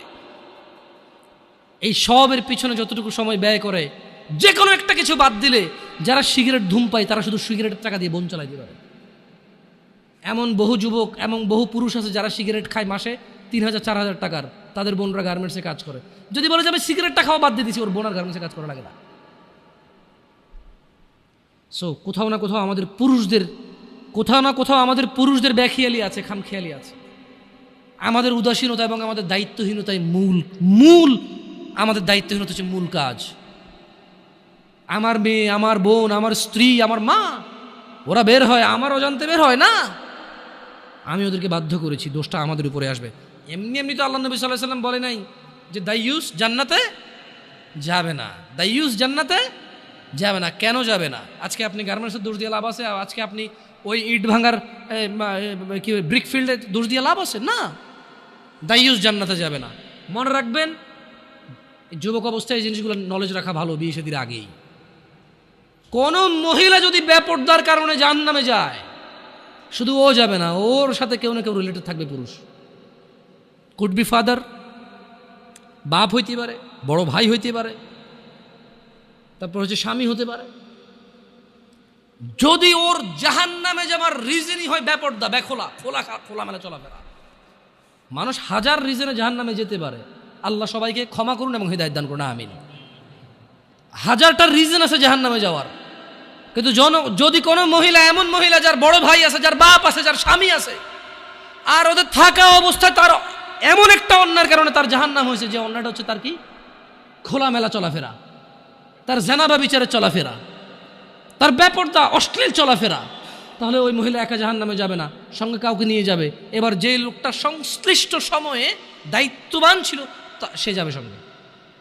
এটা খুব সিম্পল লজিক, কিন্তু কান টানলে কি আসে? ওই মহিলা যদি সংশ্লিষ্ট রিজনে যদি জাহান্নামে যায়, সংশ্লিষ্ট সময়ে যে দায়িত্ববান পুরুষ তার অভিভাবকত্বের মধ্যে ছিল, যার উচিত ছিল তার জন্য সামর্থ্য অনুযায়ী জামা কাপড় কিনা সুন্দর দেখে, সামর্থ্য অনুযায়ী খাওয়ার দাওয়ার ব্যবস্থা করা, তার আর অর্থনৈতিক অবস্থার উপরে ডিপেন্ড করে, সামর্থ্য অনুযায়ী ওর কমফোর্ট জোনে রাখা, ওকে সামর্থ্য অনুযায়ী যতটুকু আছে উজাড় করে দেওয়া ওর পিছনে, ওই সংশ্লিষ্ট ব্যক্তিটার জন্য দায়ী থাকবে। যদিও ভিন্ন কারণ, এখন টাকা পয়সাই হয়েছে, বিষয়ের জন্য খেয়াল রাখে না, গাড়ি টাড়ি কিনে দিছে, ছোটো ছোটো জামা কাপড় কিনে দিছে, এগুলো পরে ঘোরে, এটা ভিন্ন কথা। তবে আমি ছিলাম যারা কর্মজীবী, যারা নিম্ন কর্মজীবী, তাদের কথা বলছি। যে কোনো অপরাধকে যুবকদের এখন একটা প্রবলেম হচ্ছে, যেটা বুড়োদের মধ্যে ছিল না। বুড়োদের একটা সমস্যা কি, মানে এমনভাবে কথা কয় না, বুড়ো বলবো না, বয়স্কদের, সরি, আমি আপনারা মানে আমার ভাষার কারণে কথা কিন্তু মিনিং চেঞ্জ হয়ে যায়, বুঝছেন? তো এটা আমার ওইভাবে নিয়েও যাবে না, আমি খারাপ উদ্দেশ্য নিয়ে বলতেছি না। মানে যারা বয়স্ক বৃদ্ধ তারা দেখবেন যে কিছু হলে বলে যে আমগো যুগে এগুলো ছিল না ভাই, কি যুগ আইলো, রাইট? এটার কথা বলে। মানে উনি যেভাবে বলতেছে মনে হয় যেন ওনার যুগে কোনো মা বাপের পোলা পায় নাই, ধাক্কায় নাই, মনে হয় যেন কোনো ভাই ভাই মারামারি করে মাথা ফাটায় মারা যায় নাই, মনে হয় যেন ভাই আর ভাবির কেলেঙ্কারিতে পরে বিয়ে ভাঙি আবার নতুন করে বিয়ে দেয় নাই, মনে হয় যেন মামু আর ভাগিনা ধরা পড়ে নাই। এরা এমনভাবে বলে বলে কি না? এগুলো একটা কথা বয়স্করা বলে। আর জোয়ানরা একটা বিশাল বড় প্রবলেম, যে কোনো প্রবলেমকে সলভ করে ভাই ডিজিটালাইজেশন ভাই, যোগ বুঝছেন, স্পিড, হ্যাঁ গতি ভাই, গতি আলাদা ভাই, আপনি বুঝবেন না ভাই, এখন এটাই ট্রেন্ড, এখন চলেই এমতে। হ্যাঁ মানে জোয়ানদের কথা হচ্ছে ভাই এটা আপনি বুঝবেন না, এখন চলেই এমনি ভাই, ধর ভাই আপনি ভাই আগের কথা কয়ে লাভ আছে ভাই। হ্যাঁ আপনি ওরা যাই বলেন আপনি বলবো যে আগের কথা কয়ে লাভ আছে। আর বয়স্ক লোক যে অপরাধী দেখে এমন একটা ভাব করে মানুষজন আগে ছিল না, ছিল বাট প্রচার কম হয়েছে, প্রচার কম হয়েছে। আচ্ছা অবশ্য যে কোনো অপরাধ প্রচার হয়ে গেলে অপরাধ বড় অপরাধ, এটাই বাস্তব কথা। দেখেন আউযু বিল্লাহি মিনাশ শাইতানির রাজিম, যে কোনো অপরাধকে আধুনিকতার কথা বলে সে মানে করা যাবে না, ইগনোর করা যাবে না। কেন? বালিল ইনসানু আলা নাফসিহি বাসীরা, আল্লাহ সুবহানাহু ওয়া তাআলা বলছে যে বরং মানুষ নানা অজুহাতের অবতারণা করে। কেমন? ওয়ালাউ আলকা, সরি, বালিল ইনসানু আলা নাফসিহি বাসীরা, বরং মানুষ নিজের সম্পর্কে সে নিজেই সম্যক অবগত। কেমন? ওয়ালাউ আলকা মাআযীরা, ওয়ালাউ আলকা মাআযীরা, যদিও সে নানা অজুহাতের অবতারণা করে। এখন মুরব্বীর অজুহাত হচ্ছে যে কি যুগ আইছে, আর জোয়ানের অজুহাত হচ্ছে যে ভাই যুগ আগেরটা নাই, এখন আর আগের যুগ বাগে খাইছে। জোয়ানের যে কোনো প্রবলেম ও বলে আগের যুগ বাগে খাইছে, আর মুরব্বীর যে কোনো প্রবলেম ও বলে যে আরে কি যৌবনা আইলো। কিন্তু ওই অপরাধ কিন্তু ওনার ছেলেই লিপ্ত, ওনার নাতেই লিপ্ত। আপনি গ্রাম অঞ্চলে, শহরে তো আসলে ওইটা নাই বলে লাভ নাই। গ্রামে তো মনে করেন সবার ঘরে টিভি আছে, কিন্তু আবার ওই যে প্রত্যেকটা দোকানের মোড়ে মোড়ে একটা করে দোকান আছে, চা, বেশ কিছু দোকান আছে যেখানে চা পরোটা, বিশেষ করে সারাদিন 24 ঘন্টা চাটাই চলে ননস্টপ। আর সকালে পরোটা বানায়, বিকেলে পুরি বা কেউ সিঙ্গারা বানায়, আর ডিফারেন্ট ডিফারেন্ট, কেউ সেমাই রান্না করে, কেউ সুজি পায়েস, মানে কেউ হালুয়া বানায়। তো এইভাবে এটা দিয়ে চলে। তো ওই দোকানগুলোতে টেলিভিশনে সারাদিন যেই যুগে যেই গান বাজনা সিনেমা ছিল ওই যুগে ওইটাই চালাইছে, ওরা পিছায় নেই জীবনে। যদি বাংলাদেশ সরকার মানে আমাকে কখনো প্রশ্ন করে যে কারা ডিজিটালাইজেশনের সর্বোত্তম ব্যবহার করছে মানে সবার আগে এবং পুঙ্খানুপুঙ্খু, আমি বলবো যে গ্রামের চা দোকানগুলা। যেই যুগে যেই সিনেমা যতটুক খুইলা মেলা নাচছে, ওই যুগে ওই সিনেমা ওই গান ওগুলোই ওরা চালাইছে ওদের টিভিতে। ওরা কোনোদিন পিছ ভাই, সবার আগে ভাই জ্বালাই দিতে হবে। বাপ দোকানদারি করে, ছেলে দোকানদারি করে, বাপ ছেলে দুজনের সামনে এইসব গান বাজনা বাজে। আর আপনাকে একটা কথা বলি, ওই দোকানের অধিকাংশ কাস্টমার কারা জানেন? যারা বসে বসে সিনেমা নাটক দেখে, অধিকাংশ 30-35+ মানুষ। কেন? 40+, 50+ই বেশি। কেন? 40-50+ই বেশি মানুষ। কেন? ছেলে বিদেশ আছে, টাকা পাঠায়, বাপে কাজ করে না এখন, আর আগে হাল চেষ্টা করতো, রাইট? তো এখন ওখানে জোয়ানদের সিরিয়াল কম কেন? কারণ মুরব্বী আছে তো ঢুকতে পারে না। এটা তো আর শহর না যে আবে তুই কেঠা, তুই কেঠা, এটা তো গ্যারাম, তো তুই কেঠা করলে ঘুষে না ভাঙে দেবে, তুই আমি কে মানি। ওখানে একটা এখনো হিসেব চলে যে অমুক চাস্তো চাষা, জ্যাঠতো চাষা, দাদার ভাইয়ের ভাই, দাদার শালার মামু, রিলেশন ওখানে খুব এফেক্ট আনে রাখে, বুঝছেন? আপনি জোয়ান মানুষ দোকানে ঢুকে কয়ে দেবেন যে ও বসে রয়েছে কেন, ওই বেটা সিগারেট খাইব আর টিভি দেখবো। আর আপনি যখন ঢুকে বসবেন তবু পোলাটা কার রে, তো চরম বেয়াদব হয়েছে। আমগো যুগে তো আমরা মুরব্বী দেখলে জুতো হাত বকুল নিয়ে চলে আসছি, এতে দেখি আমি যে চেয়ারে বই টিভি চাই। জিনিস কিন্তু একটাই, দুজনে চাইতেছে, কিন্তু ও ছোট তো চাইলে সমস্যা, বড়রা চাইলে সমস্যা নাই। এটা কিরকম? ছেলে যখন বাপের সামনে সিগারেট খায়, কত বড় বেয়াদব, ও আমার সামনে সিগারেট খায়। বাপে যখন ছেলের সামনে সিগারেট খায়, ইটস টোটালি ফাইন। কাজ কয়টা? কাজ কয়টা? বাপের জন্য আর ছেলের জন্য কি এক হইল? না না, এখন আবার কিছু লোক উদাহরণ দেব। আপনি বাপ্পাটাকে কি এক মনে করেন? তাহলে মায়ের পায়ের নিচে কেন ছেলের জান্নাত? ও ভাই, ওটা তো ঠিক আছে, কিন্তু অপরাধের ক্ষেত্রে তো সবাই সমান। কারণ অপরাধ তো বাপের সাথে করতেছে না, করতেছে কার সাথে? তো এই হলো যে মানে আমাদের ধরেন আধুনিকতা বলে মিথ্যা সান্ত্বনা দিয়ে সব কিছুকে উড়িয়ে দেওয়া। আল্লাহ সুবহানাহু ওয়া তাআলা কোরআনুল কারীমে আপনারা এই ওয়াল আদিয়াতি দবহা সূরাটা বারান কেউ, এই ওয়াল আদিয়াতি দবহা মানে এই সূরার মধ্যে খুব সুন্দর একটা আয়াত আছে।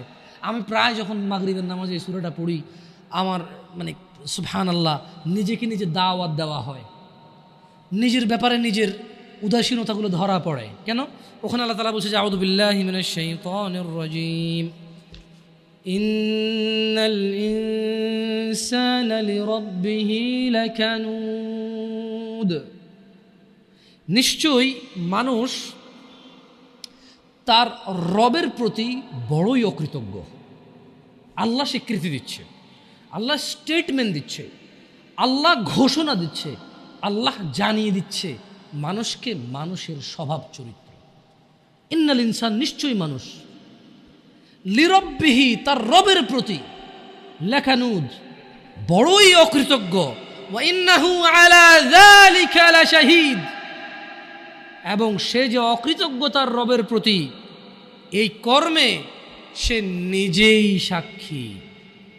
তো অকৃতজ্ঞ অনেকগুলো কারণের মধ্যে ছোট্ট একটা কারণ হিসেবে আল্লাহ বলছে যে ওয়া ইন্নাহু, সে তার রবের প্রতি তো খুব অকৃতজ্ঞ এবং এর জন্য সে নিজেই তার সাক্ষী। সে অকৃতজ্ঞ তো করে ওয়া ইন্নাহু, আর সে ওয়া ইন্নাহু লিহুব্বিল খায়রি লাশাদীদ, আর ধন সম্পদের প্রতি অবশ্যই সে খুব আসক্ত। আফালা ইয়ালাম, সে কি জানে না? ইযা বু'সিরা মা ফিল কুবুর, যখন কবরে যা কিছু আছে সেগুলোকে উত্থান করা হবে, উপস্থিত করা হবে। ইন্নাল ইনসানা লিরাব্বিহি লাকানুদ, নিশ্চয়ই মানুষ তার রবের প্রতি অকৃতজ্ঞ। মহিলা এবং পুরুষ উভয়কে এখানে বলছে। ওয়া ইন্নাহু আলা যালিকা লাশাহীদ, আর নিশ্চয়ই এই কাজে সে নিজেই সাক্ষী। ওয়া ইন্নাহু লিহুব্বিল খায়রি লাশাদীদ, ধন সম্পদ জমিয়ে রাখতে সে খুবই আসক্ত। সে কি জানে না? আফালা ইয়ালাম, সে কি জানে না? ইযা বু'সিরা মা ফিল কুবুর, যখন কবরের ভিতরে যা আছে তা উত্থিত করা হবে। এটা কি সে জানে না? আমরা কি জানি না আমরা মরবো? বাট আমরা তো তখন জানি না। যখন আমরা ধন সম্পদে খুব আসক্ত হয়ে যাই, যখন আমরা ছেলে সন্তানে খুব আসক্ত হয়ে যাই, তখন তো আমরা এটা মাথায় রাখি না। হারাম হালাল, আল্লাহ এবং মানুষের, আমার কাজ আর আল্লাহর কাজ, তখন তো আমরা ইম্পর্টেন্সটা দিতে পারি না। সত্য থেকে বিমুখ হওয়া অন্যতম একটি কারণ যুবকদেরকে বেখেয়ালি করে রেখেছে। আল্লাহ তাআলা কোরআনুল কারীমে বলছেন ওয়ামান আযলামু মিম্মান যুক্কিরা বিআয়াতি রাব্বিহ, আর তার চেয়ে অধিক জালেম কে হতে পারে? বিআয়াতি রাব্বিহ, যাকে তার রবের আয়াত সমূহ সম্পর্কে স্মরণ করিয়ে দেওয়া হয়েছে। ফাআরাদা আনহা ওয়া নাসিয়া মা কদ্দামাত ইয়াদাহ, অতঃপর সে তা থেকে মুখ ফিরিয়ে নিয়েছে, বিমুখ হয়েছে এবং সে ভুলে গিয়েছে। ইন্না জাআলনা আলা কুলুবিহিম আকিন্নাহ আন ইয়াফকাহুহু ওয়া ফি আযানিহিম ওয়াকরাহ ওয়া ইন তাদউহুম ইলাল হুদা ফালান ইয়াহতাদু ইযান আবাদা। আর তার চেয়ে অধিক জালেম কে হতে পারে, যাকে তার রবের আয়াত সমূহ সম্পর্কে স্মরণ করিয়ে দেওয়া হয়েছে, অতঃপর সে তা থেকে মুখ ফিরিয়ে নিয়েছে এবং সে ভুলে গিয়েছে, তার দু হাত পেশ করেছে। নিশ্চয়ই আমরা, আল্লাহ বলছেন, তাদের অন্তরের উপর আবরণ দিয়েছি যেন তারা কোরআন বুঝতে না পারে, এবং তাদের কানে বধিরতাও এঁটে দিয়েছি। আর আপনি ও মুহাম্মদ সাল্লাল্লাহু আলাইহি সাল্লাম তাদেরকে সৎ পথে ডাকলেও তারা কখনো সৎ পথে আসবে না। তার মানে যখন মানুষ জুলুম করে, জুলমের সর্বোচ্চ পর্যায়ে চলে যায়, তখন তার জন্য দুর্ভাগ্য, আল্লাহ তার হৃদয়কে আবরণ দিয়ে ঢেকে দেয়। খবরদার যুবক ভাইরা আমার, জানা ব্যভিচার, গান বাজনা, নেশা, এটাই তো তোমাদের মূল প্রবলেম এখন। আই ডোন্ট নো, আমি জানি না তোমাকে কিভাবে এটাকে রিমুভ করব। ওয়াল্লাহি আমি কোনো মন্ত্র জানি না, আমি কোনো তন্ত্র জানি না। এই পৃথিবীতে কে এমন মন্ত্র জানে, তন্ত্র জানে, তাও আমি জানি না। আমার কাছে এমন কোনো ঔষধ নেই যেটা জাড়িবুটি বা আধুনিক মেডিকেল সায়েন্সের উন্নতিতে তারা এমন কিছু আবিষ্কার করেছে যে বড়ি বা ট্যাবলেট তোমাকে আমি দিব বা সিরাপ দিব তোমাকে আমি, তুমি খাবা, জানা, নেশা, এগুলো থেকে তুমি মুক্ত হবা, আমার জানা নাই। তোমাকে একটাই জিনিস, বোন আমার, তোমার বয়স মাত্র 12, কেন তুমি কারো বিছানায় চলে যাচ্ছ? ওয়াই? তুমি দেখো না তোমার বড় বোন প্রেম করেছে 3টা, বিয়ে কারো সাথে হয়নি? শিক্ষা নাও ওখান থেকে। বোন আমার, তুমি দেখো না তোমার বোনের কি প্রবলেম, তার স্বামীটা আরেক মহিলার সাথে সময় কাটায়, তাকে সময় দেয় না। তুমি যে আরেকজন পুরুষের সাথে সময় দিচ্ছ, ওরও তো স্ত্রী আছে। তোমার বোনের ফ্যামিলির প্রবলেম তো তুমি যার সাথে সময় দাও তারও ফ্যামিলির প্রবলেম। যুবক ভাই আমার, তোমার বোনকে নিয়ে আর পারছ না, তোমার মন চায় তোমার দুলাভাইকে মারতে, বাইন্দা পিটাইতে। কেন? সে তোমার বোনকে কষ্ট দেয়, পরকিয়া করে তোমার বোনের উপর সন্দেহ করে, জুলুম করে। তুমিও তো কারো দুলাভাই, তুমিও তো আরেক মহিলার সাথে সময় কাটাও, তোমার বউকে সময় দাও না, জুলুম করো। তোমার শালারও তো মন চায়, তোমার সম্বন্ধী শ্বশুরও তো মন চায় জামাই বা দুলাভাইয়ের পিটাই ধরে কতক্ষণ। কেন এভাবে বিচার করো না যুবক? বোন আমার, তোমার বয়স মাত্র 14, মাত্র। আহা, তুমি এই বয়সে সিগারেট খাওয়া শুরু করে দিছ, আফসোস বোন আমার। আর তুমি তোমার এই নাজুক, এই মহামূল্যবান, ইজ্জতদার তোমার শরীরকে আল্লাহ কত মূল্যায়ন করছে। তুমি জাহান্নামে গেলে তোমার বাপ জাহান্নামে যাবে, ভাবা যায়? মানে তুমি তোমার বাপের কান, তুমি তোমার ভাইয়ের কান, তুমি তোমার স্বামীর কান, ওরা হলো মাথা। আচ্ছা, তুমি হলা মাথা, ওরা হলো কান। তুমি হলা মাথা, ওরা হলো কান। তোমাকে আল্লাহ কত মূল্য দিছে। কারো মাথার মধ্যে যদি কেউ বাড়ি দেও, কি বাঁচবে? বাঁচবে না। যত বড় ডাক্তার, কবিরাজ, যত উন্নত চিকিৎসায় নিয়ে যাক, যদি ওর মাথা ফেটে চৌচির করে দেয়, মস্তিষ্ক বেরিয়ে যায়, ওর বাঁচার চান্সেস কতটুকু আছে আর কতক্ষণ আছে? তোমাকে, তোমার এই ছোট্ট 3.5 হাত বডিকে আল্লাহ কত ইজ্জত দিছে, কত সম্মান দিছে। যদি কেউ তোমাকে জোর করে জেনা করে, তাকে, সে যদি বিবাহিত হয়, তাকে জুমা মসজিদের সামনে অথবা মহাসমাবেশে প্রকাশ্যে কোমর পর্যন্ত গেড়ে পাথর মেরে মেরে মেরে ফেলতে হবে। কেন? সে তোমার গায়ে হাত দিতে গেল। তোমার ইজ্জত আবরু কত উপরে। তুমি কি আর আল্লাহর সৃষ্টি জাতা? আল্লাহর সৃষ্টি বনি আদম, ওয়ালাকাদ কাররামনা বনি আদম। আল্লাহ সুবহানাহু ওয়া তাআলা বলছে যে আমি বনি আদমকে কারাম করেছি, ওদেরকে আমি সম্মানিত করেছি। ওই সম্মানিত সম্প্রদায়ের সবচাইতে মূল্যবান তুমি। তোমার ব্যাপারে এই যে মানুষগুলো, এই যে পুরুষগুলো, আদম আলাইহিস সালাম ওনার উম্মতের নবী ছিল, কিন্তু মুহাম্মদ রাসূলুল্লাহ সাল্লাল্লাহু আলাইহি সাল্লামের উম্মত যত পুরুষ,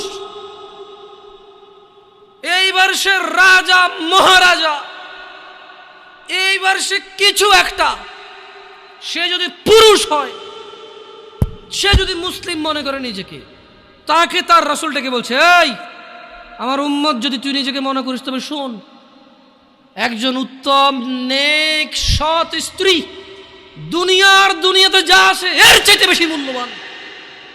তার মানে ওই যে পুরুষ তার কাছে মূল্যবান, যেই পুরুষের কাছে নেক স্ত্রী নেই, সেই পৃথিবীতে ধনী হতে পারবে না। ধন সম্পদ, ধনী দরিদ্র তো কিছুটা কাউন্ট হয়। স্বর্ণ আছে এত ভরি, রূপা আছে এত ভরি, জমি আছে এত বিঘা, গাড়ি আছে এতটা, ব্যাংকে টাকা আছে এতটুকু, কোম্পানির মালিক হলো $10,000 বিলিয়ন কোম্পানির প্রাইস, 2,000 কোটি টাকা কোম্পানির প্রাইস। এভাবেই তো ধনী দরিদ্র, বিল গেটস, ওই যে কি কয় এটাকে, কি আছে, আম্বানি টাম্বানি, এভাবেই তো ধনী দরিদ্র হিসাবটা, রাইট? কিন্তু যার কাছে যেদিন বিচার হবে কে ধনী ছিল কে দরিদ্র ছিল, সেদিন যার কাছে নেক স্ত্রী থাকবে না, সে ধনীদের লিস্টে আসতে পারবে না। একজনের কাছে যদি পুরো পৃথিবী আর পৃথিবীতে যা আছে, একজনের কাছে যদি পুরো পৃথিবী আর পৃথিবীতে যা আছে সব কিছু থাকে, নেক স্ত্রী না থাকে, আরেকজনের কাছে যদি শুধু ন্যাক স্ত্রী থাকে, এটা বলে প্রমাণ হয় যে ন্যাক স্ত্রী, তাহলে ইসলাম ওকে ধনী বলে, একে দরিদ্র বলে, কি মিসকিন বলে। বেচারা, ও তো লাইফে সুখী না, ও কি বেচারা, আহা ওর জীব মিসকিন বেচারা। তোমাকে কত মূল্য দিছে চিন্তা করছো রাসূল সাল্লাল্লাহু আলাইহি সাল্লাম? তোমাকে এটা, তুমি যা তা নও। পুরুষ তোমাকে অ্যাচিভ করতে হয়, পাইতে হয়, অর্জন করতে হয়। তোমাকে যা তা পুরুষ তোমাকে অর্জন করতে পারবে না।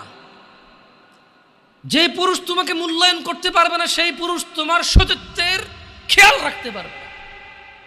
যেই পুরুষ তোমার মূল্যায়ন করতে পারবে না, সেই পুরুষ তোমার সতীত্বের পরোয়া করতে পারবে না, মূল্যায়ন করতে পারবে না। এটার মর্ম, এটার ইজ্জত, এটার শান্তি সে জানবে না। মিসকিন বেচারা, বোকা, হতভাগা, পাগল, দরিদ্র, ফকির, জীবনে কিচ্ছু নেই ওর, যার কাছে তুমি নেই। বোন আমার, যার কাছে তুমি নেই তার কাছে পৃথিবীর কোনো সম্পদ নেই। বোন আমার, 12 বছর 15 বছর বয়সে তুমি কেন বিবাহের পূর্বে আরেকজনকে তোমার শরীর ধরতে দাও? আর যুবক ভাই আমার, কি বলিস কি তুই? এই পৃথিবী আর পৃথিবীতে যা আছে এর চেয়ে মূল্যবান হচ্ছে এই মেয়েটা। তো এরকম মূল্যবান একটা জিনিস ওর ধরে ছুঁয়ে তুই ওকে ওর মূল্য কমিয়ে দিবি? এত বড় জুলুম ওর প্রতি তোর। তুই আল্লাহকে ভয় করিস না, তাই বলে এতটা এতটা কি বলিস তুই? তুই কি কারো গাড়ির গ্লাস ভাঙছিস জীবনে? না। কেন? ওর লস হবে। তুই কি কোনোদিন কোনো মানুষকে ঘুষি দিছিস? না, কারণ তাহলে ও বেচারা কষ্ট পাবে। তুই কি জীবনে কারো পেটে ছুরি ঢুকাই দিছিস? না, ও মরে যাবে, তাহলে ওর ফ্যামিলি ক্ষতিগ্রস্ত, লসে পড়ে যাবে। তুই কি কারো টাকা মারছিস কোনোদিন? না, তাহলে ওর ফ্যামিলি টাকার কারণে কষ্ট পাবে। তাহলে তুই কেন তুই এত ছোট ছোট বিষয়গুলো খেয়াল রাখিস যে আরেকজনের লস হবে? তাহলে তুই এই মেয়েটার জীবনটাকে তুই কি করলি? তুই পুরো পৃথিবী আর পৃথিবীতে যা আছে সব কিছু বিক্রি করলে যে সম্পদ হবে, সব কিছু অর্জন করলে যে অর্জন হবে, এর চাইতে মূল্যবান তুই ওকে সতীত্ব থেকে বের করে নিয়ে আসলি। তুই তোর সামান্য ডিজায়ার ফুলফিল করার জন্য, যেটা আল্লাহ তোর জন্য বৈধ করেছে, কবুল বললে তোর বাপের দোষ, আল্লাহর তো দোষ না, তোর বাপের দোষ, সমাজের তো দোষ না। তোর বাপ তোকে বিয়ে করে না ভাই আমার, তোর বাপ মনে করে তুই ছোট, 18 বছর বয়স তোর বাপ মনে করে তোর বাপ 16 বছর বয়সে হস্তমৈথুন করছে, তোর 22 বছর, তুই এখনো ছোট, নুনু খাস, হ্যাঁ দুধু খাস। তোর বাপের অজ্ঞতা, ইসলামের দোষ দিবি কেন তুই এটা? তোর বাপ 13 বছর বয়সে চাস্তবন জাটতবন নিয়ে পালাই গেছে, এরপরে সবাই মিলে ধরে আনছে। এরপরে তোর বাপের তোর দাদারা বলছে কলিযুগ শেষ হয়ে গেছে। 20 বছর আগের কথা বলতেছি আর কি। তোর বাপ 14 বছর বয়সে লুকায় লুকায় খেরেছিন ওই কি। আরে ভাই, আপনি শহরের ভাই, শহরের বয়স করতে গেছে, হ্যাঁ? আর সব মানুষ শহরে গেলাম, আমি দেখছি তো। ঢাকা শহর খালি হয়ে যায় কেন তাহলে ঈদে? আমারে বলিন না যে আমরা না ঢাকা শহরে থাকি, কিছু বুঝি না। হ্যাঁ, এবার বলবেন না আমাকে, আমি বাংলা পারি না, একটু পারি, এবার বলার দরকার নেই আমাকে। না, আমরা জানি আপনারা সব মানুষই গ্রামের, কারণ ঢাকা শহর ঈদ হলে সব খালি হয়ে যায়, কই যায় এরা? হ্যাঁ, তো তোর বাপ ওই যে এখন কেউ বলি না যে সুপারি বাগান চেনেন না, ওই যে খেরের চিন, এগুলো বোঝেন না বললেন না আমার। যে জামশেদ ভাই যে কন্টেক্সটে কথা বলে না, বুঝে আসে না। হ্যাঁ, একটু শিখেলে তো ও বলার দরকার নেই, কেমন? আমি জানি আপনি বোঝেন না, বুঝের ভান করার দরকার নেই। আচ্ছা, তো তোর বাপে 14 বছর বয়সে এই বাঁশবাগান আশবাগানে যায় জেনায় লিপ্ত ছিল, তোর বয়স 25, কয় এখনো ছেলেটা বড় হয়নি। দোষ ইসলামের এখানে? তোর বাপের, তোর জান্নাতের প্রতি পরোয়া নেই, তোর টাকার প্রতি পরোয়া আছে। তোর বাপ তোর জান্নাত সেভ করতে চায় না, তোকে নাকি ভালোবাসে। তোর বাপ তোর ইজ্জতের পরোয়া করে না, তোকে নাকি ভালোবাসে। তুই নাকি ভালো মানুষ, পৃথিবী আর পৃথিবীর সবচেয়ে সম্পদশালী জিনিসটাকে শুধু একটা এই মুখে মুখে চুমু দিয়ে একটা ওই যে এভাবে ছবি তুলেছিস, হ্যাঁ এভাবে এভাবে, হ্যাঁ, এরপরে ফোল্ডার বানায়, ফোল্ডার লক করে রাখছে যাতে কেউ না জানে। এরপরে ওই মাইয়ের বিয়ে ঠিক হয়ে ধমক দেয়, ছবি পাঠাবো একটা একটা করে। সামান্য ডিজায়ার যেটা তোর হালাল ভাবে আল্লাহ দিয়েছে তোকে, একটু সবর কর, একটু সবর কর। তুই ক্লাস 5-এ পড়তেছিস, 6-এর জন্য ওয়েট করতেছিস না? তুই ক্লাস 8-এ পড়িস ভাই আমার, ছোট পিচ্ছি সোনামণি ভাই আমার, তোকে আমি আমার মাথায় রাখি। তুই বলছিস রাগ করিস না, তুই বললে আমি না অত তো সিনেমা নাটক দেখি না, তোরাই কস, তুই বললে আপন, তাই তোরা আপন করে বলতেছি। আবার কইস না হুজুরের ব্যবহার খারাপ। উনি তুই করে কেন বল, উনি এভাবে কেন কথা বলেন, নিজেকে কি মনে করে? না, তোরাই ডায়লগ দিস, আসলে তুই বললে আপন মনে। আমি এই জন্য ভাই, তোরা আমার কইছিস তুই বলে আপন, আমি তুই কই? আমি তো সৌদি আরব বড় হয়েছি, আমি তো দেশে বড় হই নাই।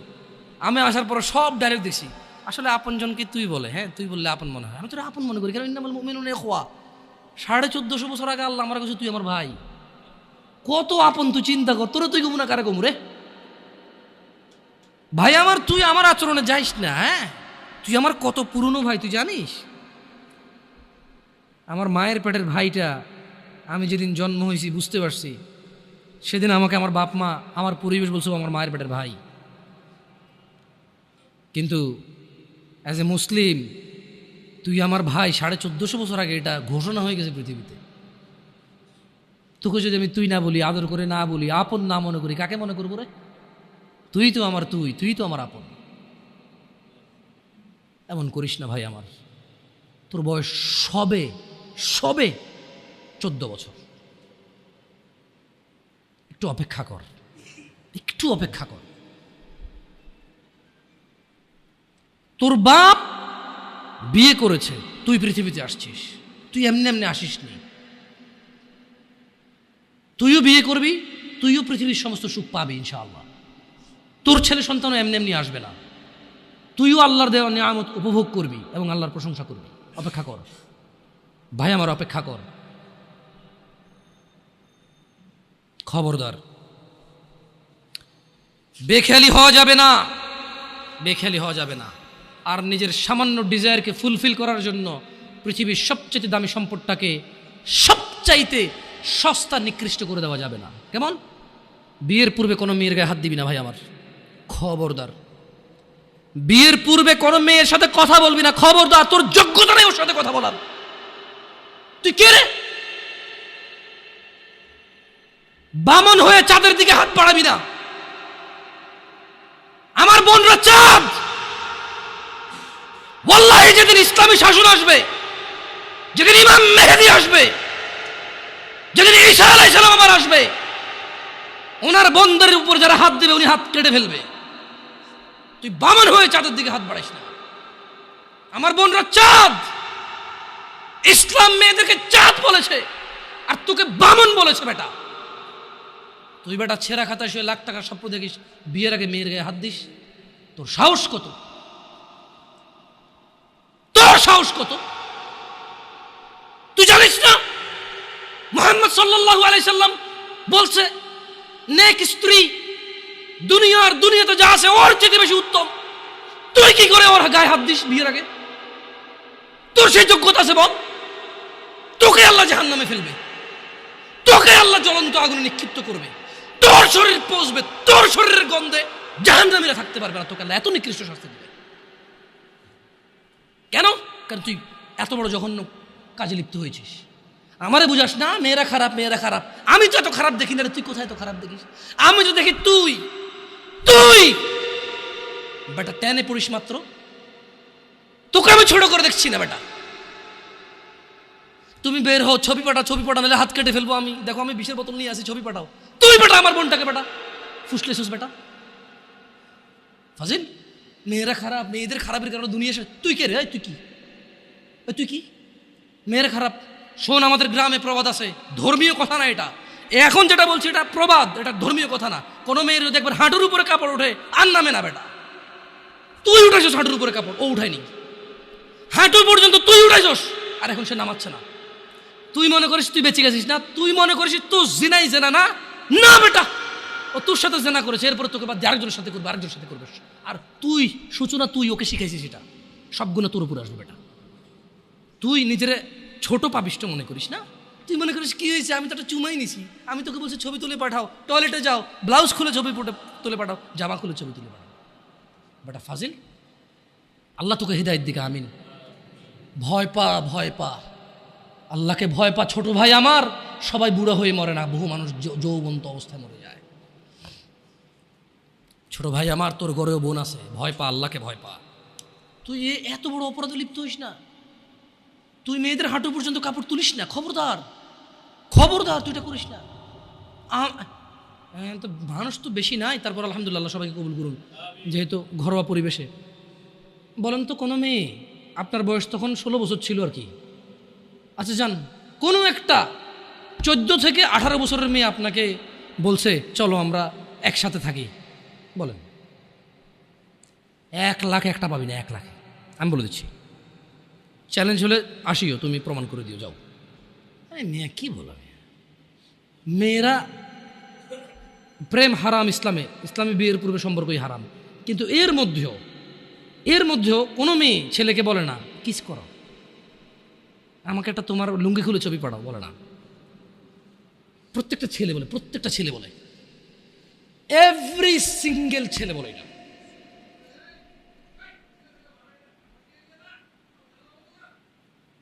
কি ও আচ্ছা, ঠিক আছে, বন্ধ কর, জানালা না, মানুষের কষ্ট দিন না, মানুষকে কষ্ট দিন না, জানালা বন্ধ করে দেন। আপনার সাউন্ডটা আরও একটু করিয়েন, কেমন, মানুষজন যাতে কষ্ট না পায়, কেমন, কারণ সবাই বাধ্য না তো, না ঠিক আছে, না জানালাগুলো বন্ধ করে দেন, মানুষ যাতে কষ্ট না পায়, কারণ সবাই তো বাধ্য না। আর সাউন্ড সিস্টেমটাকে আর তাহলে কী করবেন, মানে এরপরের হালাকা না, নিচে আপনি মাইক লাগাবেন, মাইকের সাউন্ড লিমিট করবেন। আপনি দেখেন, এটা তো টেকনোলজিক্যাল ব্যাপার, রাইট? আমি আপনাদেরকে অনুরোধ করবো, এরপরে আরও অনেকেই আসবে, রাইট? প্রতি মাসেই হয়তো আসে। আপনাদের যেখানে যারা বসে, সংশ্লিষ্ট ওই এরিয়াতে যাতে সাউন্ডটা সীমাবদ্ধ থাকে। নিচতলায় তো আর এখানকার সাউন্ড যাবে না, নিচতলায় আলাদা একটা সাউন্ড ওই যে লাগাই দেন, মাইক্রোফোন লাগাই দেন, মানে স্পিকার, সরি, নিচতলায় কি আর একটা, আর মাটিতে বাড়ি দিলে কে চেতে ওঠে, ওটা তো হয়। যাই হোক, তো তোমরা এই অন্যায়টা করবা না। আর যদি তোমাদের মনে হয় যে না, তোমাদেরকে কোনো 16 বছরের 17 বছরের যুবতী মেয়ে বলছে যে মানে আজে বাজে অফার করছে, আমাকে বলিও, আমার ফেসবুক আইডি তো জানাই আছে না, আমাকে বলে ভাই এক আজব ঘটনা ঘটে গেছে ভাই, 16 বছরের মেয়ে আমাকে বলতেছে আজে বাজে কথা। না, মনে রাখবা, তোমরা যারা মেয়েদেরকে এত বিচ্ছিরিভাবে ফেসবুকে কমেন্টস করো, না খারাপকে খারাপ বলবো, এটা আমি জানি, খারাপকে খারাপ বলতে হয়, কিন্তু তুমি মনে রাখবা, তোমার মতো আমার মতো কোনো ছেলে দায়ী এটাতে।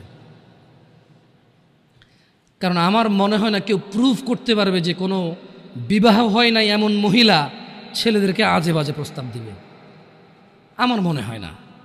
হ্যাঁ, বিবাহের পূর্বে দিতে পারে কারা, যাদেরকে 12 বছর 13 বছর থাকা অবস্থায় তাদেরকে তাদের বয়ফ্রেন্ডরা আজে বাজে পথে নিয়ে চলে গেছে, সেটা ডিফারেন্ট ইস্যু হতে পারে। বাট নর্মালি যে কোনো ছেলে যে কোনো মেয়ের সাথে পরিচয় হলেই কিন্তু আজে বাজে প্রস্তাব দেওয়া শুরু করে। আল্লাহ আমাদেরকে বোঝার তৌফিক দান করুন। আর যুবক ভাইরা আমার, মনের দাসত্ব করা যাবে না। আল্লাহ সুবহানাহু ওয়া তাআলা কোরআনুল কারীমে বলছেন, ওয়ামা উবাররিউ নাফসি, সূরা মানে ইউসুফ আলাইহিস সালামের এই ঘটনাটা আমাদের জন্য খুবই প্রয়োজনীয়। কেন? এখানে আল্লাহ সুবহানাহু ওয়া তাআলা সূরা ইউসুফের মধ্যে ইউসুফ আলাইহিস সালামের একটা তথ্য তুলে দিয়েছেন আমাদেরকে। কি? ওয়ামা উবাররিউ নাফসি, ইউসুফ আলাইহিস সালাম বললেন, আর আমি নিজেকে নির্দোষ মনে করি না। ইউসুফ আলাইহিস সালাম কি বললেন? কি বলছে? ওয়ামা উবাররিউ নাফসি, আর আমি নিজেকে নির্দোষ মনে করি না। ইন্নান নাফসা লাআম্মারাতুন বিসসুই ইল্লা মা রাহিমা রাব্বি ইন্না রাব্বি গফুরুর রহিম।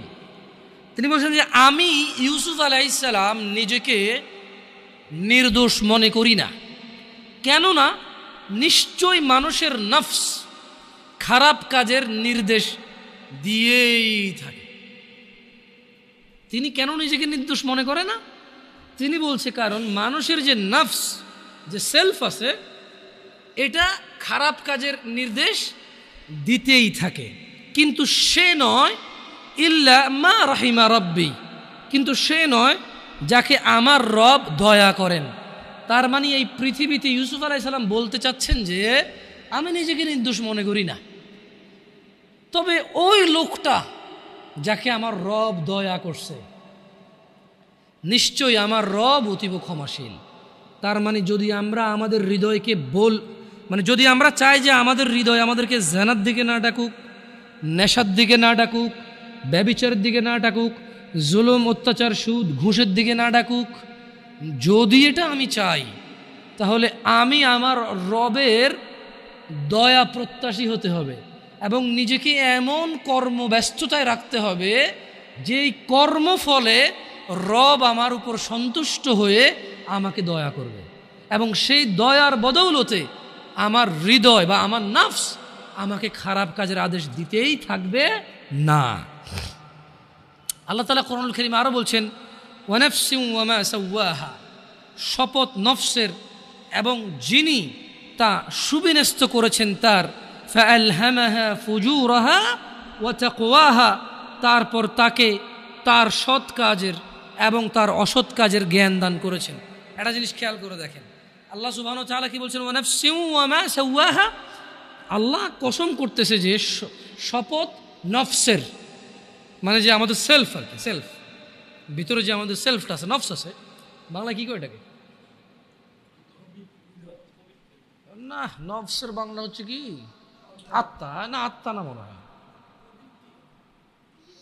খের, নফস তো বুঝছেন আপনারা, কঠিন বাংলাটা জানতে হবে কারো থেকে ভালো, যারা ভালো বাংলা গ্রামার বোঝে।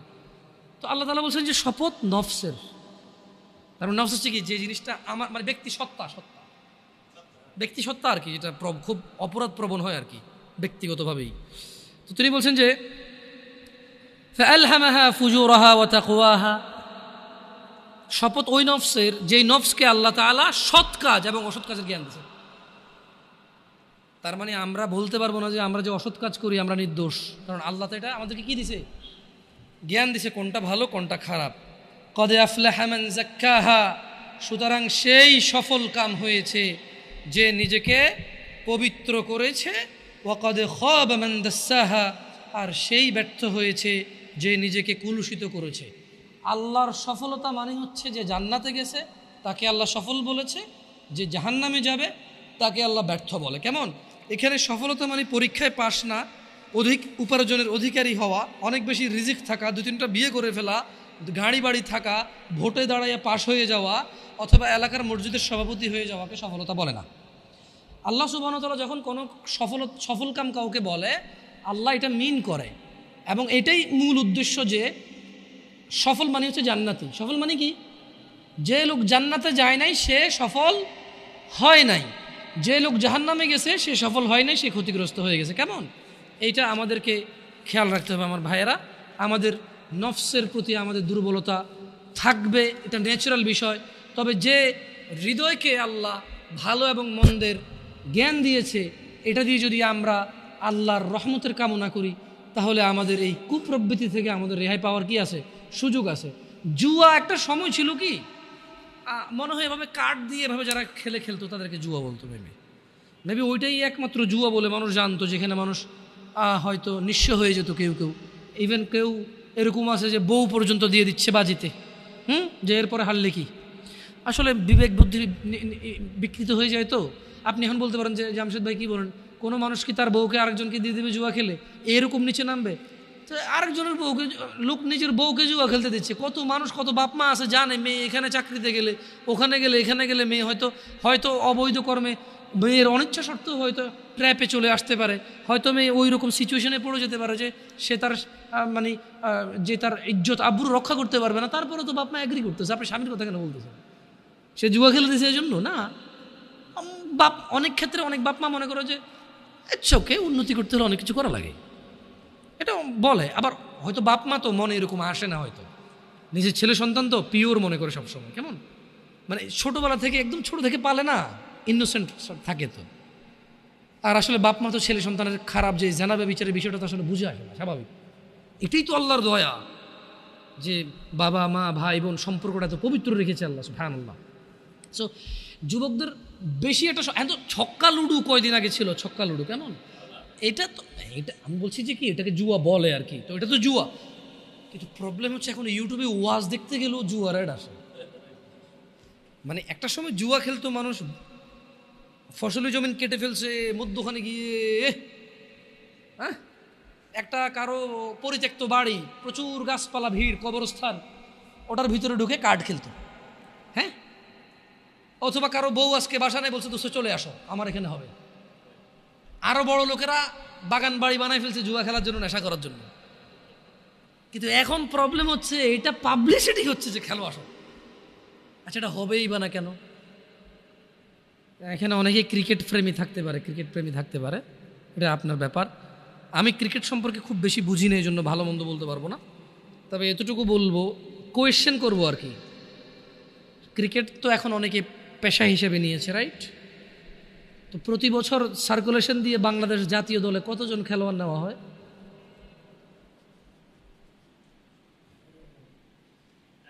100 মনে হয় না। 100 খেলোয়াড় তো নিয়োগ হয় না। 16 কোটি মানুষ কিন্তু উদ্বুদ্ধ হয়ে খেলাতে।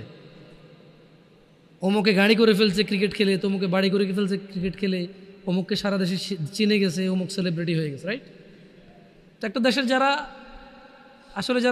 দেশের অর্থনীতি নিয়ে কাজ করে, আমি জানি না ওনারা কি চিন্তা করে আল্লাহু আলাম, হয়তো তাদের চিন্তা আরও বেটার, হয়তো আমার অল্প জ্ঞানে বুঝে আসে না আর কি।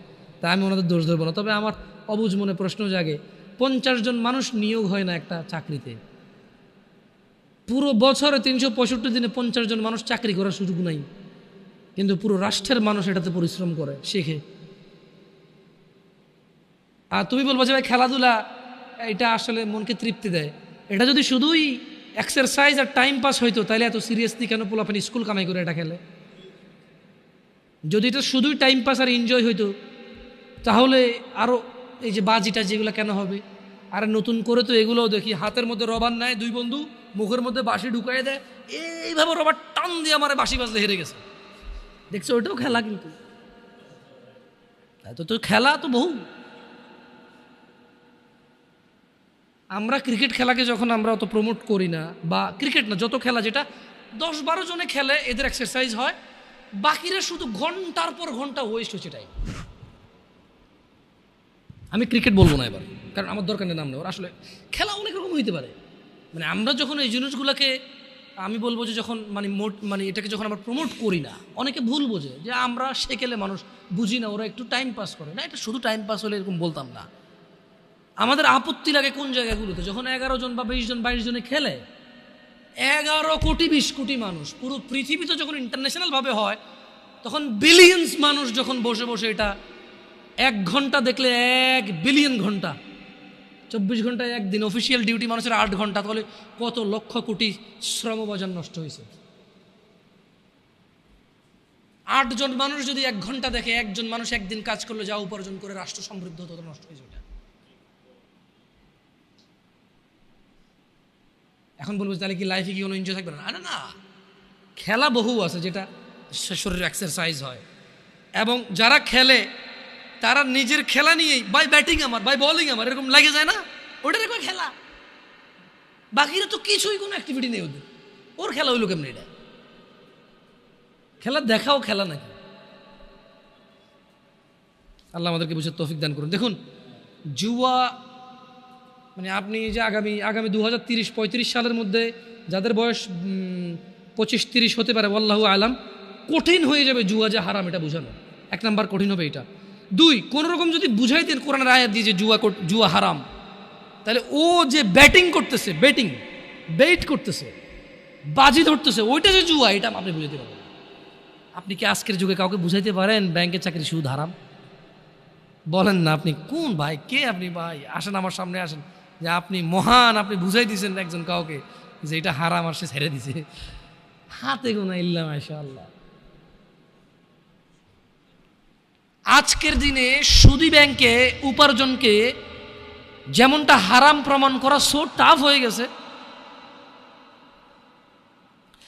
2030-35 সাল যেভাবে চলতেছে, যদি এভাবে চলে, যেভাবে ইউটিউবে অ্যাডভার্টাইজ আসতেছে, তো মনিটাইজেশন করে যে অ্যাড দিচ্ছে গভর্নমেন্ট, মানে যারা অ্যাডে টাকা কামাচ্ছে, ওই বেটা অ্যাড ওখান থেকে টাকা পাওয়ার জন্য বা অ্যাড দেওয়ার জন্য তার নাম, ঠিকানা, আইডি, বিজনেস ট্রেড লাইসেন্স এগুলো না দিলে তো অ্যাড দেওয়ার অথরিটি পায় না সে ফেসবুকে বা ইউটিউবে।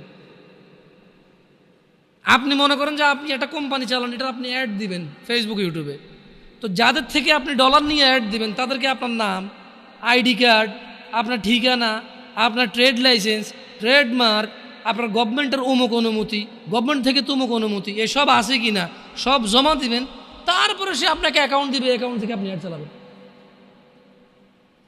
তো এই যে জুয়ার যে বেটিংয়ের অ্যাডগুলো হয়, হ্যাঁ টেকনোলজি যেহেতু অনেক উন্নত, গভর্নমেন্ট এক এক দেশের এক এক রকম পাওয়ার রাখে, দেখা যাচ্ছে অনেকে বিদেশ থেকে এগুলো ছাড়ে। হ্যাঁ তখন তো আর আসলে বাংলাদেশ সরকারেরও কিছু করার থাকে না, থাকে। আমি বলতেছি না যে কী করার, আমি বলতেছি যে কত আসলে হারাম পথের যে কত পথ আছে আসলে আমি বুঝি দিনী বোন রাস ওরা বুঝবে কিনা যেগুলো আমি বুঝতেছি না, আউট অফ কনটেক্সট কিনা, বাট এটা কিন্তু রিলেভেন্ট কথা যে যদি গভর্নমেন্ট এই জুয়ার অ্যাড নিয়ে কাজ না করে, যদি বাবা মা এই জুয়ার বেটিং এর অ্যাড মানে বাজি ধরার অ্যাডগুলো যদি বন্ধ না করে, তাহলে 30-35 সালে আজকের দিনে আপনি যেমন বুঝাইতে পারেন না যে ব্যাংকে উপার্জন করলে শুধুই উপার্জন হলে এটা হারাম, আপনি যেমন বুঝাইতে পারেন না আগামী 35 সালে আরো বেশি লাগতে পারে, আগেও হয়ে যেতে পারে, আমি তো আর গণক না যে কয়ে দেবো, এটা আন্দাজ করে বলা আর কি, এটা তো একদম অ্যাকুরেসি নাই এটার। কেমন যদি এটা হয় তাহলে জুয়া হারাম মাইনে নেবে সবাই, কিন্তু বাজি ধরা যে জুয়া কেউ মানবে না। ওয়াল্লাহি আমার ভয় হয় প্রত্যেক মুসলিম সুদ হারাম মেনে নেয়, সুদী ব্যাংকে কাজ করলে যে সুদ হয় কেউ মানে না।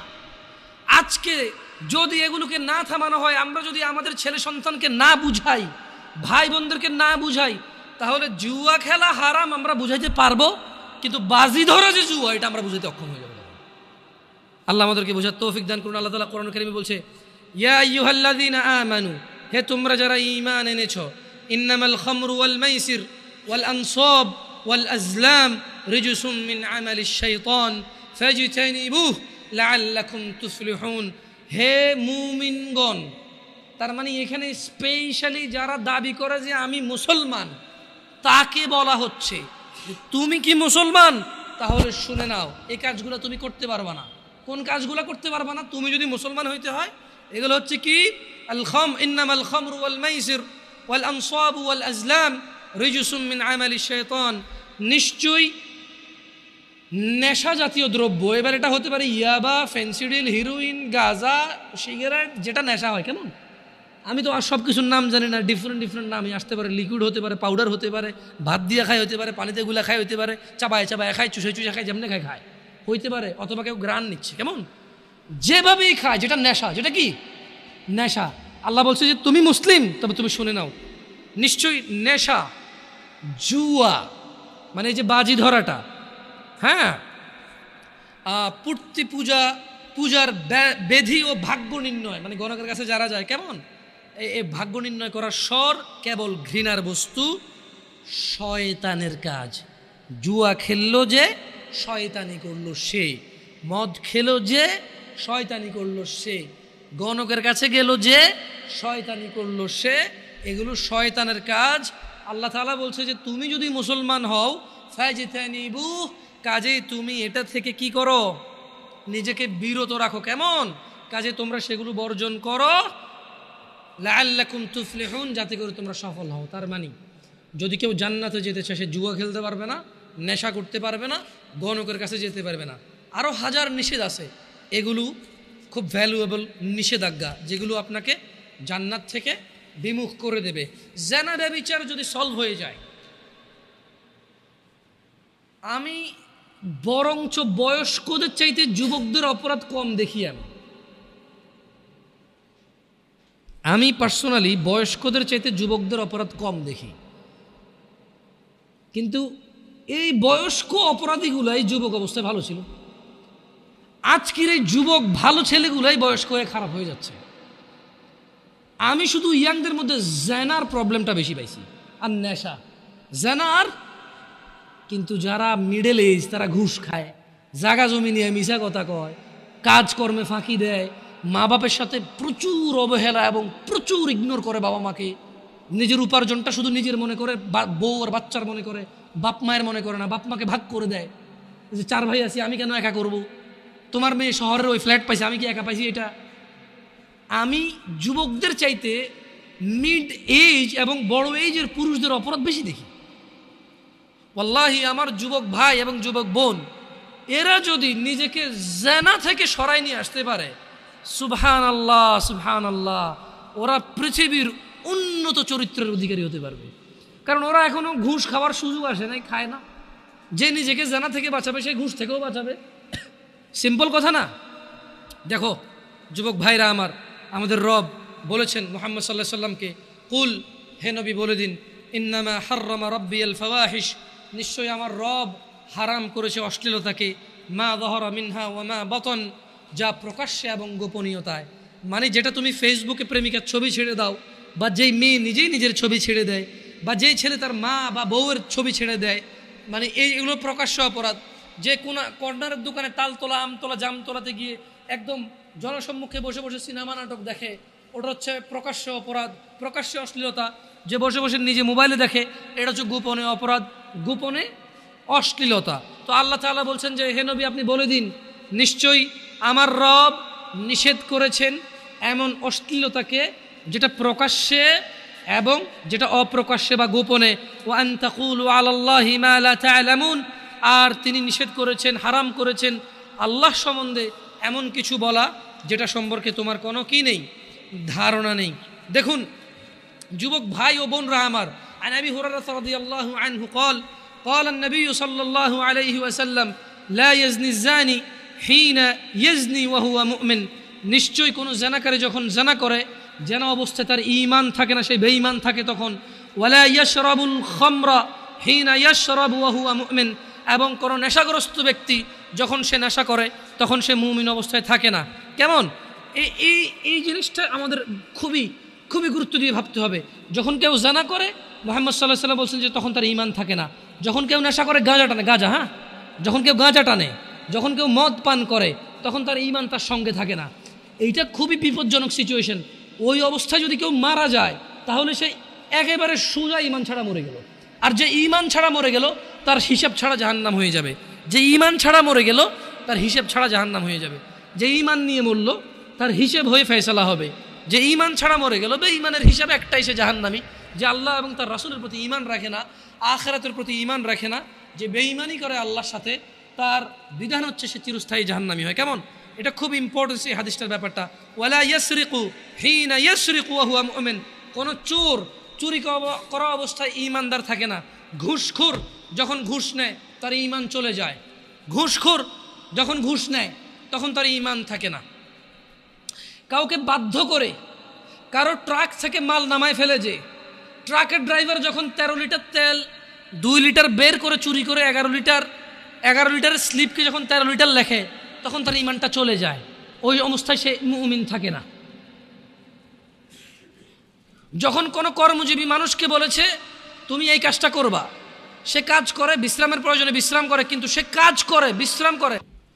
আন আয়েশা রাদিয়াল্লাহু তাআলা আনহা قال, আয়েশা রাদিয়াল্লাহু তাআলা আনহা থেকে বর্ণিত, তিনি বলেন আন্না রাসূলুল্লাহ সাল্লাল্লাহু আলাইহি ওয়াসাল্লাম, আল্লাহর নবী সাল্লাল্লাহু আলাইহি সাল্লাম قال, তিনি বলেছেন, ইয়া উম্মাতা মুহাম্মদ, হে উম্মতে মুহাম্মদ, মা আহাদুন আগিয়ারা মিনাল্লাহ, হে মুহাম্মদ সাল্লাল্লাহু আলাইহি সাল্লামের উম্মত নারী এবং পুরুষরা, তোমাদের মধ্যে কেউ আল্লাহর চাইতে বেশি আত্মমর্যাদা বোধ রাখো না। ও উম্মতে মুহাম্মদরা, ও মুহাম্মদ সাল্লাল্লাহু আলাইহি সাল্লামের যুবক উম্মত, বৃদ্ধ উম্মত, নর এবং নারী উম্মত, তোমরা যারা মনে করো তোমরা উম্মতে মুহাম্মদ, তোমরা যারা মনে করো আখিরাতে তিনি তোমাদেরকে সুপারিশ করুক, তিনি বলছেন মা আহাদুন আগিয়ারা মিনাল্লাহ, এ পুরো পৃথিবীর যত মানুষ আছে এদের কেউ আল্লাহর মতো মর্যাদা রাখে না। আল্লাহ এর চেয়ে অনেক বেশি আত্মমর্যাদা বোধ রাখেন। আইয়ারা আবদাহু আও আমাতাহু তাজনি, আর এই মর্যাদাবান আল্লাহ সুবহানাহু ওয়া তাআলা তিনি এটা দেখতে চায় না ওনার কোনো বান্দা এবং বান্দি জিনা করতেছে, এটা আল্লাহ দেখতে চায়। সো জিনা করার পূর্বে তুমি এটা ভেবে নিও, ইয়া উম্মাতা মুহাম্মদ, হে মুহাম্মদ সাল্লাল্লাহু আলাইহি সাল্লামের উম্মতরা, লাউ তা'লামুন, যদি তোমরা জানতে, মা আ'লাম, যা আমি জানি, লাদহিকতুম কালিলা, তবে তোমরা অল্পই হাসতে, ওয়ালা বাকাইতুম কাসীরা, তোমরা অনেক বেশি বেশি কাঁদতে। বিটিএস এবং ট্রান্সজেন্ডার নিয়ে হালকা একটু কথা বলবো, বেশি কথা বলবো না, এরপরে প্রোগ্রাম আমি শেষ করে দেবো, কারণ মোটামুটি জি জি প্লিজ আজান দিবেন না, মসজিদে আজান হয়ে গেছে না? দিতে হবে তারপরে এখানে একামত দিয়ে নামাজ পড়ে ফেললে মনে হয়ে যায়, মানে যখন আজান চতুর্পাশে হয়ে যায়। আচ্ছা, তো আসলে বিটিএস এবং ট্রান্সজেন্ডার খুব ইস্যু। বিটিএসটা নিয়ে অনেকে জানে না, আর আমরাও এত বেশি এটা নিয়ে মাথা ঘামাইছি, কিন্তু এতটা ঘামানো মনে করি না যে প্রবলেম হবে, কারণ এটা বাংলাদেশিরা কখনোই অ্যাকসেপ্ট করবে না। কেমন, কারণ একটা ছেলে মেয়ের মতো সাইজা আছে। জাযাকাল্লাহ খাইর ওয়াসালাম। একটা ছেলে কাপড় পরছে বা লিপস্টিক দিছে, এইটা একটা বিকৃত মন মানসিকতার কাজ। কেমন, মানে সে হলো পুরুষ, সে মেয়ে সাজতে চায়, এটা এক ধরনের মন মানসিকতা। কিন্তু ট্রান্সজেন্ডার যেটাকে বলতেছে, এটা ফার ডেঞ্জারাস। মানে একটা ছেলে লিপস্টিক দিছে, আপনি পানি ধুইছেন, চলে গেছে, রাইট? তাহলে তার কাম ব্যাক করার সুযোগটা খুব সহজ। একটা ছেলে এখানে খোপা বাঁধছে, এভাবে টান দিয়ে বেনিটা বাইর করছে, খোপাটা খুলে গেছে, চুলটা কেটে ফেলছে, কাম ব্যাক হওয়া সহজ। একটা ছেলে শাড়ি পরছে, শাড়িটা খুলে পাঞ্জাবি জামা পরলো, কাম ব্যাক হওয়া সহজ।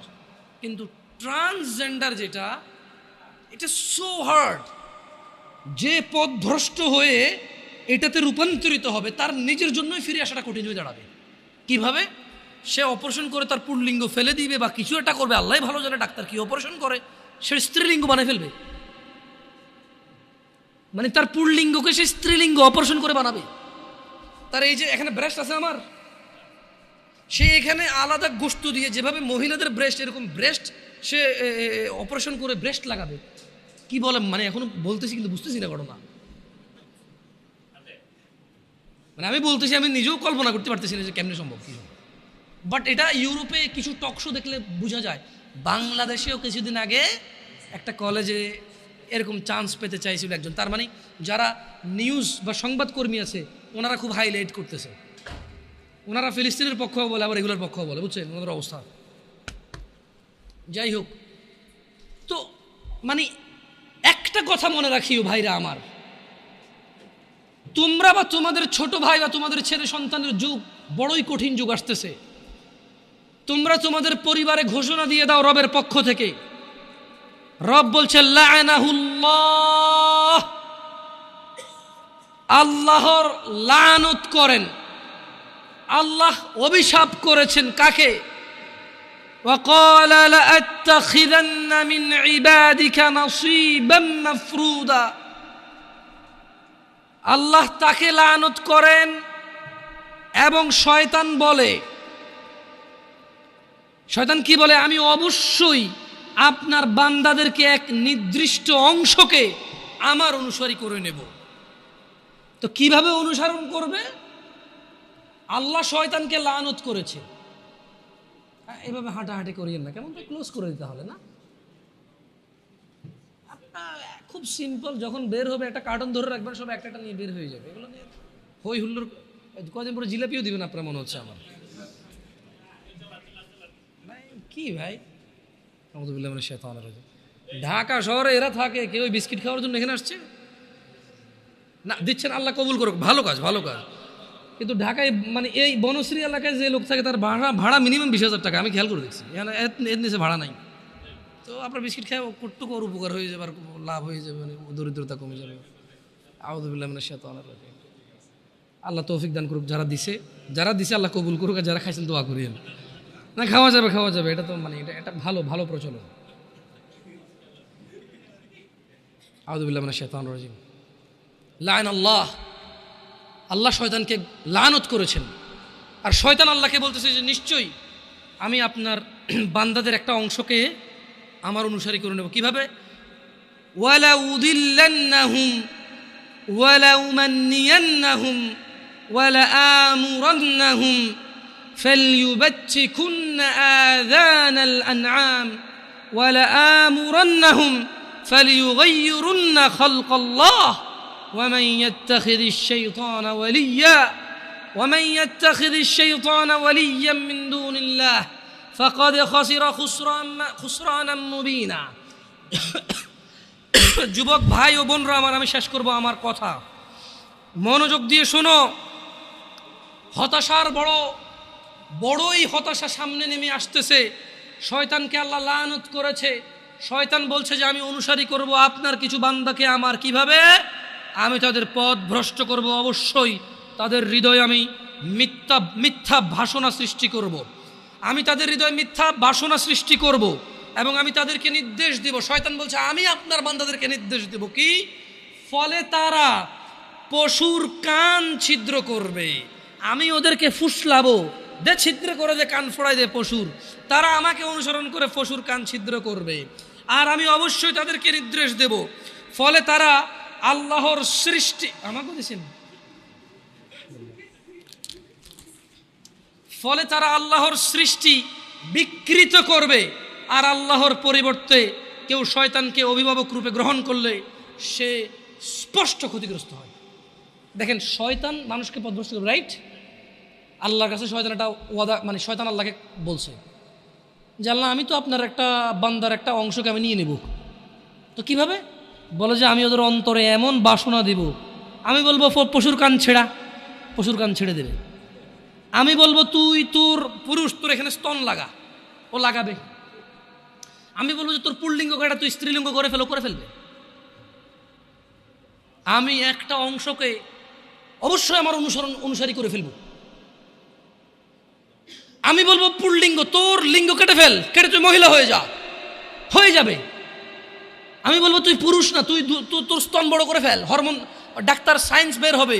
আমি ওদেরকে হেল্প করবো বলতে যে এই পুরুষের শরীরের ভিতরে কিছু হরমোন চেঞ্জ নিয়ে আসো, ওর হরমোন চেঞ্জের কারণে ওর মহিলাদের মতো স্তন হবে, ওরকম লিঙ্গ পরিবর্তন হবে, ওর আকার আকৃতি, আচার ব্যবহার, বিহেভিয়ার চেঞ্জ হবে ওর। আমি বলবো করতে, ও করবে। আল্লাহ ওকে বলে দিছে।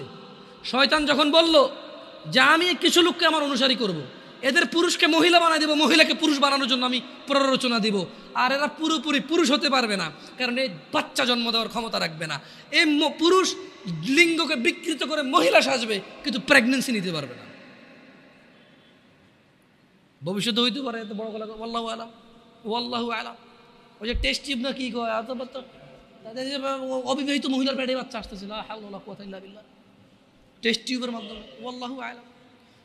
শয়তান বলছে যে আমি ওদেরকে বাসনা সৃষ্টি করব, আর আমি যা বলবো তা করবে। তো কটুক আমি ওদেরকে বলবো আল্লাহ আপনি যে সৃষ্টি করছেন সুন্দর, এটাকে পরিবর্তন করতে বলবো, ওরা পরিবর্তন করে ফেলবে। আর এই ট্রান্সজেন্ডার মানে ট্রান্স ম্যান বা ট্রান্স ওমেন, এটার একটা জ্বলন্ত চূড়ান্ত প্রমাণ। অনেকে কিন্তু ট্রান্সজেন্ডারটাকে হিজড়া মনে করতেছে, না, হিজড়া এটা আল্লাহর সৃষ্টি, এটাই সৌন্দর্য আল্লাহর, এটা কিন্তু আল্লাহর বিকৃত সৃষ্টি না। আপনি যেরকম আল্লাহর সুন্দর সৃষ্টি, মহিলা যেরকম আল্লাহর সুন্দর সৃষ্টি, হিজড়াও আল্লাহর সুন্দর সৃষ্টি। কিন্তু এই ট্রান্সজেন্ডার এটা হচ্ছে বিকৃতি, এটা আল্লাহ সৃষ্টি করেন, এটা ওরা বানাচ্ছে। আল্লাহ ওদেরকে বলে দিছে, শয়তানকে বলে দিছে তুই যাদেরকে ডাকবি আর যারা তোর এই ফাসলানিতে চলে আসবে, কেমন? আল্লাহ বলছে ওয়ামান ইয়াত্তাখিযিশ শাইতানা ওয়ালিয়্যাম মিন দুনিল্লাহ ফাকাদ খাসিরা খুসরানাম মুবিনা। যারা তোমার উপদেশ নিয়ে তোমাকে অভিভাবক হিসেবে গ্রহণ করবে, তারাই হবে স্পষ্ট ক্ষতিগ্রস্ত। আল্লাহ আমাদেরকে বুঝার তৌফিক দান করুন। দিনী ভাইয়েরা, আত্মহত্যার নিয়ে কথা বলার ইচ্ছা ছিল, আজকে আর লম্বা করব না আলোচনাটা। আপনারা অনেকেই আসছেন আমাকে কথা বলতে বলেছে আধুনিক সমাজে, যুব সমাজের সমস্যা সমাধান। যুবক ভাই, তুমি সিসি ক্যামেরা যেরকম মানুষকে দেখে, আল্লাহ ফেরেশতা নিয়োগ দিয়েছে এবং আল্লাহ নিজেও দেখে। সিসি ক্যামেরা যেরকম রেকর্ডিং হয় তোমার কৃতকর্ম, আল্লাহ ফেরেশতা দিয়ে রাখছে, ওরা লিখে রাখে তোমার কৃতকর্ম। এই জিনিসটা তোমাকে আমি সমস্যার সমাধানটা বলে দিচ্ছি যে তুমি কিরামান কাতিবিন, সম্মানিত লেখক বর্গ, বোন আমার, ভাই আমার, তোমাদের উভয়কে আমি বলতেছি, তোমরা শুধু সিসি ক্যামেরার উদাহরণটা নিয়ে নিজেদেরকে শুধরাই ফেলো। তোমাদের আর কোনো উপায় নাই, সমাধান একটাই। সিসি ক্যামেরা যেমন তুমি সামনে অ্যাক্টিভিটি করবা, ও তোমার দেখবে, রেকর্ড করবে এবং রেকর্ড রেখে দেবে, যখন খুশি কেউ দেখতে পারবে আর তোমার বিচার করতে পারবে। যদি তুমি কাউকে খুন করো, যদি তুমি চুরি করো, তোমার বিচার হবে অনুযায়ী। আল্লাহ সুবহানাহু ওয়া তাআলা দেখে এবং তিনি লেখকবর্গ রেখে দিয়েছে, ওরা রেকর্ড করে। আল্লাহ তাআলা দেখে এবং লেখকবর্গ রেকর্ড করে, আল্লাহ এটা হিসাব দেখবে, যখন খুশি বিচার করবে। সো এইটাকে মাথায় রেখে তোমরা অপরাধ থেকে ফিরে আসো। আকুলু কওলি হাযা ওয়াস্তাগফিরুল্লাহ লি ওয়া লিসাইরিল মুমিনিন ফাস্তাগফিরু ইন্নাহুল গফুরুর রহিম। সুবহানাকাল্লাহুম্মা ওয়া বিহামদিকা আশহাদু আল্লা ইলাহা ইল্লা আনতা আস্তাগফিরুকা ওয়া আতুবু ইলাইক। আসসালামু আলাইকুম ওয়া রাহমাতুল্লাহি ওয়া বারাকাতুহু।